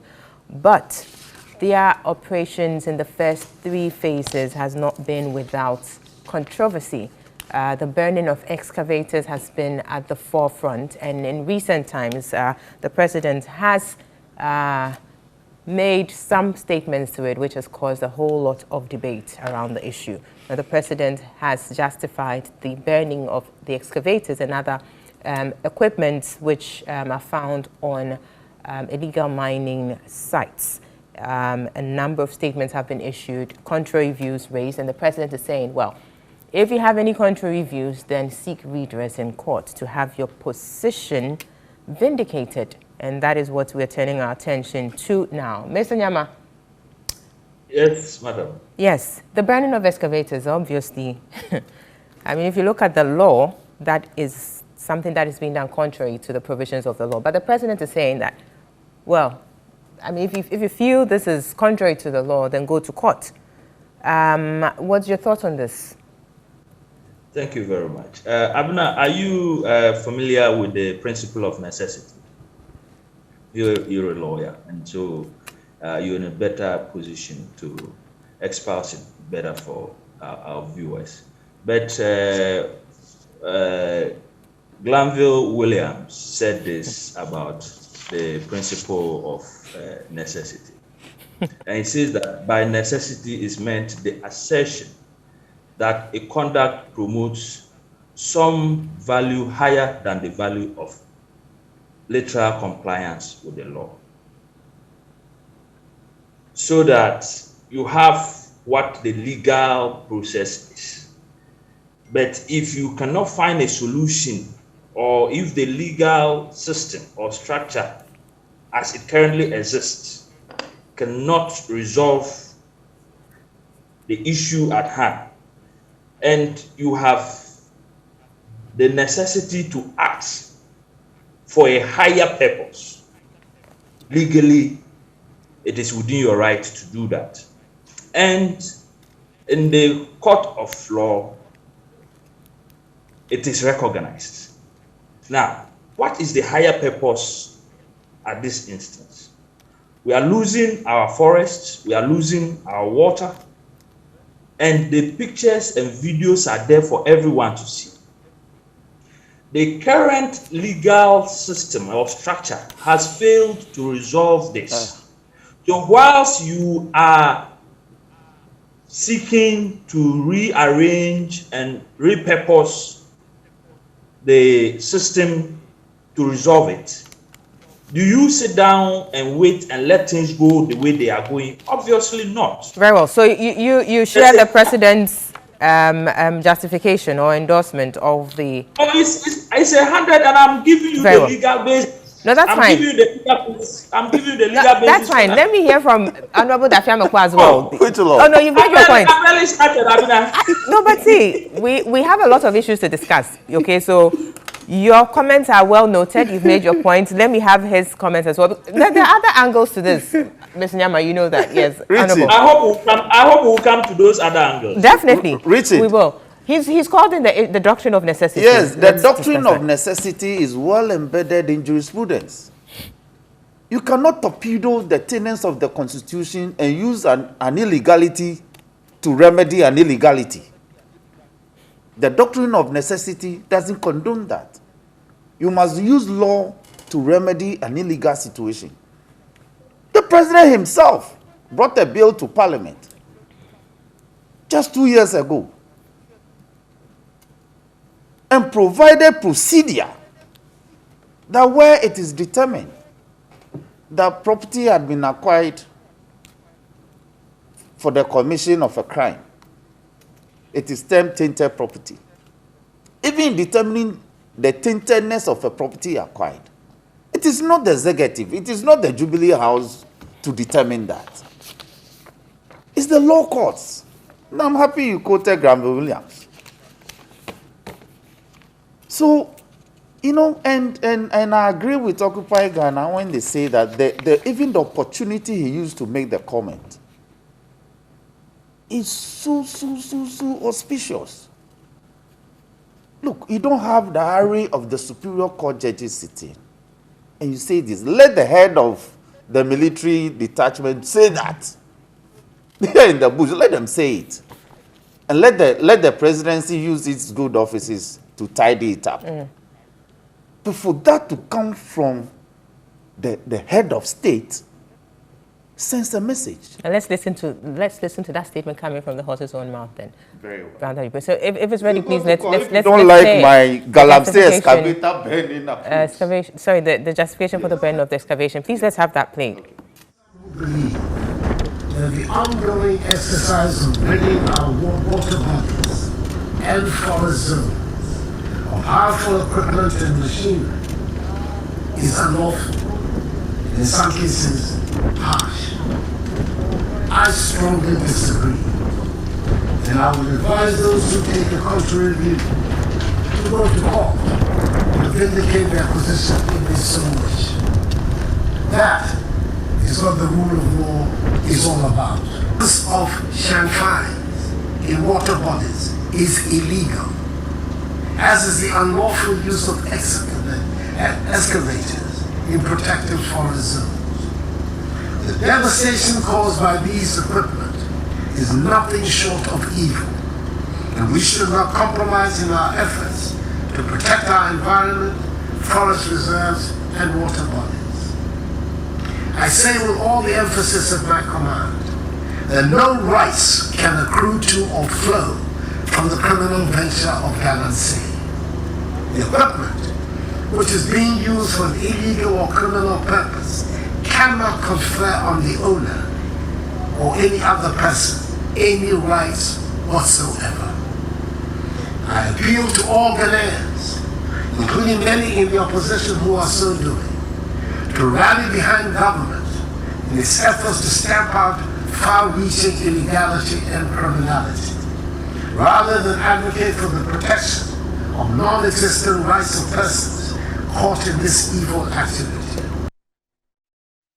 Right, so that was the president speaking there, touching on the issue about Galamsey and the fight against it, the activities being done or undertaken by Operation Halt, that no rights can accrue to persons who are caught up in the act of illegal small-scale mining. Quite a major statement there. Yes, if I may wind up, a right does not accrue to anybody who is established to have committed a crime. But a right accrues to the person as to the dignity, as to the determination of being treated in a dignified manner. He has a right to determine that if you send me to prison, you treat me humanely. Sure. You understand?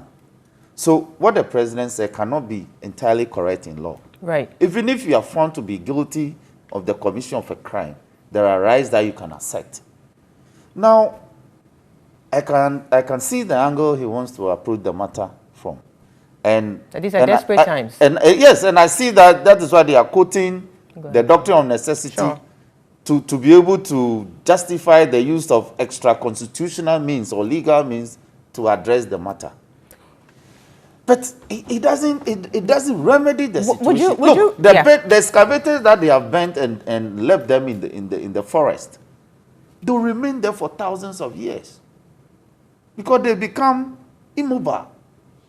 If they have given it a second thought, they would have moved the machines out of the area and brought them to a certain collection point. What they did under Operation, was it Vanguard? Yes. And then they went missing. So my conclusion is that the government is confused. Okay. The approach of collecting the excavators and dumping them at a certain single point to be treated in accordance with the law got defeated because party persons went back for the excavators and went back to the bush. Right. Now, when you burn the excavators in the bush, you are creating another environmental disaster. Sure. The environmental issues are abound, very, very much so. But Richard, see, the resort to this strategy of burning excavators on sites. Can you hear me, by the way? I can hear you. Good. Of burning excavators and other, equipments for engaged in illegal mining, obviously, it's coming on the back of the experiences of the previous attempt to fight Galamsey, which is the operations by Operation Vanguard, I want to believe, and the fact that some excavators were seized, but subsequently they went missing. Question is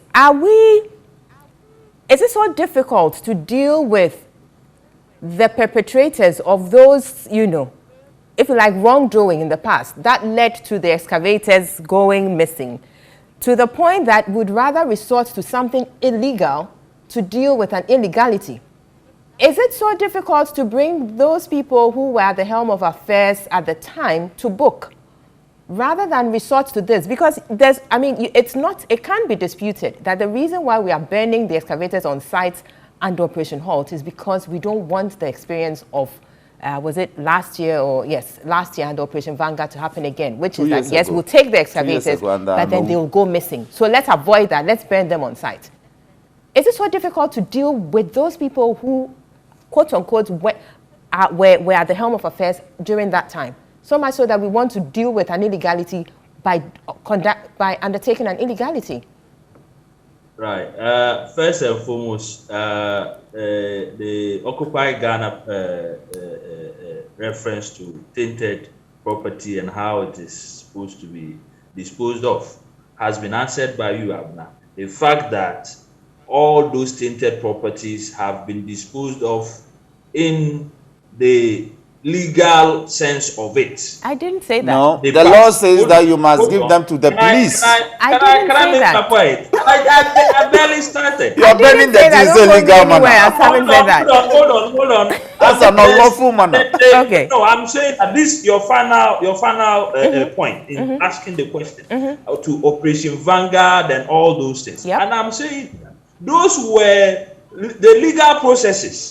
People went to court, and the court ordered the machines to be given back to them or placed at a certain point. But some machines were given to district assemblies to use to do construction and others. Those and same others machines went missing. And others went missing. Yes.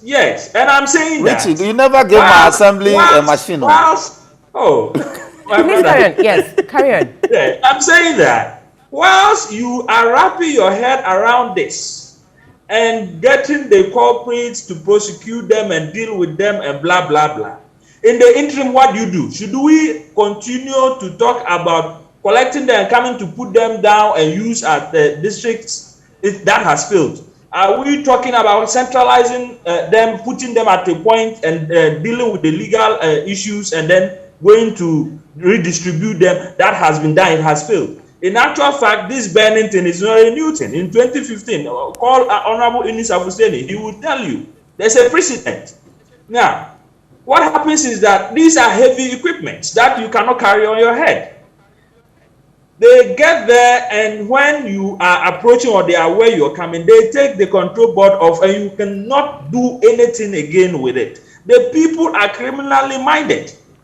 Whilst we are trying to find a solution, a lasting solution to it, in the interim, something has to be done to save our water bodies and our forests. And I'm saying that if it is in this particular instance, adopting the doctrine of necessity to resolve the interim in the interim, whilst getting a permanent or lasting solution to it. Let's get it done. Because the higher good here, have you considered the higher good here, your right and my right, to a large extent, are dependent on we being alive in the first place to enjoy that right. Our forests, our water bodies are being destroyed, and that is a threat to our life. But what about the burning? What about the burning of the equipment in the water? Your life and my life. What about the pollution that could, happen with that as well? The burning of the metal in the water, to the water itself and then the atmosphere. That is also something we need to consider. Hold on. Most of the machines are being burnt on land. Most of the machines are being burnt on land. And in any case, what would you suggest be done that would, at least in the immediate situation, stop the people from engaging in the illegality? Because that is the crux of the issue. The people are not ready to obey the law.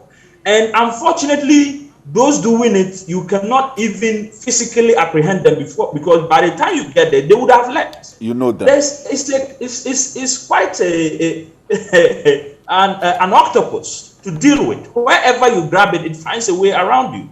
So this is an interim solution. You would need to do something about it, because we cannot give up as a government and as a country. The president has the responsibility to protect life and property. And our life, to a large extent, depends on the trees and the water bodies. The last tree dies, the last man dies. Whilst we are thinking, some are suggesting ban mining altogether and leave it for the future generations because the generation has failed. Others have all sorts of solutions, like the Occupy Ghana's. Those are brilliant ideas. And we can sit down and come to a conclusion and a permanent solution. But till then, something has to be done. And come to think of it, this is what we can best do right now to deter people from doing it. Now, you have been warned that ABCD is going to be done. If you are not criminally minded, that we are coming to Ankobra, we are coming here, we are coming to destroy and burn the excavators. If you are not criminally minded, what will still let you keep those machines there? And you are talking about the right of those people and their right to property. What about the right to life? We are hearing reports of kids being born without body parts in the western and central regions, and there's a direct linkage to their use of these particular rivers, the water of these rivers. We will have to stop somewhere. Give ourselves a breathing space. The president's action is to give us a breathing space and get a permanent solution. The man has promised us he will do it. And he's doing it. The issue where people, even his intent was being questioned. Now, all of a sudden, I'm at a loss that the NDC is out there questioning why some highly placed political person within the MPP is the victim of all that is going on. And then you ask yourself, that what is the intent? Is this a political matter, or it is a life and death issue? And for me, it is life and death. And no matter who is caught in the crossfire, the president shouldn't be bothered. Which is why I will go back to the issue about the political or government appointees who were at the helm of affairs under the previous operations. Because like you're saying, irrespective of who you are, you should be dealt with in accordance with the law. And what that would do is also this, that it would deter subsequent, people who find themselves in those positions subsequently from doing certain things that were alleged to have been done. We wouldn't find ourselves in this situation if people had acted appropriately. And so, as you are saying that the president has promised to do things, I just want to hear what the plan is, or what is going on in respect of those allegations that were made about the missing excavators. Because as we speak, it seems there's nothing said about that. But we see a difference in approach, which speaks volumes. Let me save your breath. You are spot on. Investigations are ongoing. if your media, your producers and your reporters would follow these issues to the police headquarters, the BNI and the national, what do you call it, security, you realize there are ongoing investigations to bring charges and prosecute people. But that is the question. These things take a process. It takes the legal regime in this country takes years to come to a conclusion. But it still has to be done. We sit down and wait. So now you must use extrajudicial means to take place and people imprisoned before we act. No, very well. There is an emergency, and the emergency here is that life and property is at stake. Our future is at stake. Very well. If we have to take some extra decision to solve that problem in the interim whilst we address these legalese in the future, we'll do that. Thanks. Now, Honorable, yes. Talking about the emergency situation we find ourselves Yes. in, some have said that perhaps the president should have called in the powers of the emergency, his emergency powers to do what needs to be done, and perhaps that would have been situated appropriately within the confines of the law. Yes, he could have moved under Article 31 and declared a state of emergency in respect of areas where the Galamsey has become a developmental matter and deal with it. Then it will be appropriate to invoke the doctrine of necessity in this matter. But you haven't done that. You speak of videos that you've seen videos of how the riverbeds have been degraded and therefore you are moving in. And yet you have refused to rely on videos of other government appointees who have been compromised and prosecute them. You're asking us to provide evidence, even though you've seen those videos. Look, if you go to Agbogloshi is a slum. It's become a developmental issue for the urbans for the AMA. Should we therefore invoke the doctrine of necessity and move in and raise it down? No, we must. Oh, you've done that in the past. The NDC has done that in the past. You must use, and you criticize us. You must use legal means. Oh, so it means the doctrine of necessity in the past has been. We didn't even invoke it. We didn't even say so. On your part to not see we didn't even say so. So, Richard, the point we are making is that yes, we understand that this we are at a crisis point, but let's do things lawfully. Mm-hmm. You know, you have been accused, if I say the team has been accused of having gloss over other mining sites, other Galamsey sites in the area. There are evidence of that. So we need also to check that they are not doing the thing in a selective manner. Yesterday, evidence meant that they went to a place in Takwa and burned down about 15 excavators that have been parked at an area that is not even a Galamsey site. Somebody's garage sort of. All of them have been burned down. So, definitely such a person, somebody who has suffered that, fate, definitely will have a record. Exactly, because there are clear distinction. Directions as to there's 100. Is it 100 meters from the 100 meters the water? Yes, 100 meters. Yes, within that range. And so if you go beyond that, then clearly you're going outside. And the other aspect that others have raised, which I agree with, is that we could even be using the excavators to start some form of reclamation. We are not even reclaiming the areas that we've gone to meet. And we are destroying the machines that would have helped us to reclaim. Unfortunately, Abner, unfortunately, you can't use excavators to do reclamation. They dig. That is what excavators do. Yes, excavators dig, but they can help you. What you use in reclaiming are bulldozers. You see, reclamation is a process. The excavators can help you to fill the trenches first of all. Then the bulldozers can level. I've also done some. The excavators actually dig. Yes, but they can also help to refill.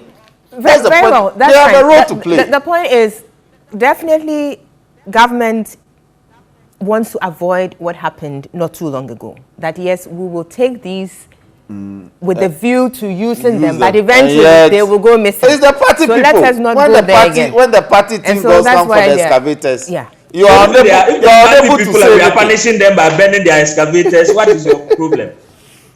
But the ultimate thing is doing things in accordance with law, because the president in his statement, even whilst he was making the statement, talked about the rule of law, democracy and all of that. And, that's hypocritical. Let me ask him.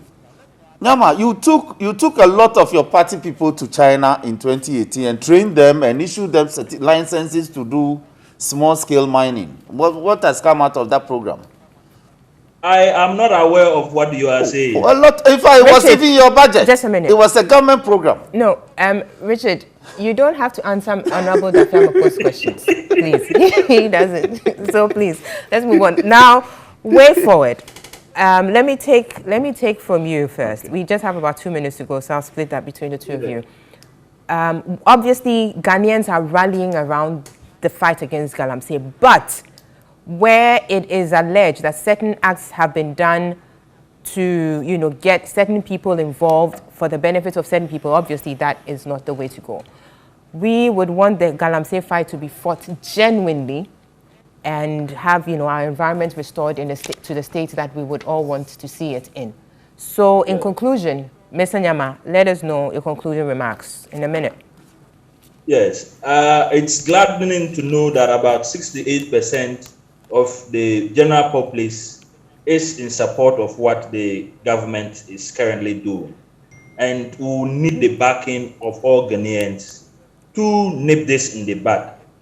The issue about the legal processes and punishing people who are culpable, like I told you, investigations are being done, and probably the media should do follow-ups. I have given you a hint, and you would have that play out accordingly.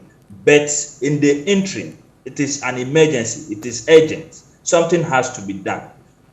Everybody should support us to nip this in the bud and reclaim our water and forest bodies. Very well. Honorable Tafiamako. Yes, Abna, like I said, government has the right to deal with social issues that crop up, but they are obliged to use lawful means to remedy the commission of an illegal act.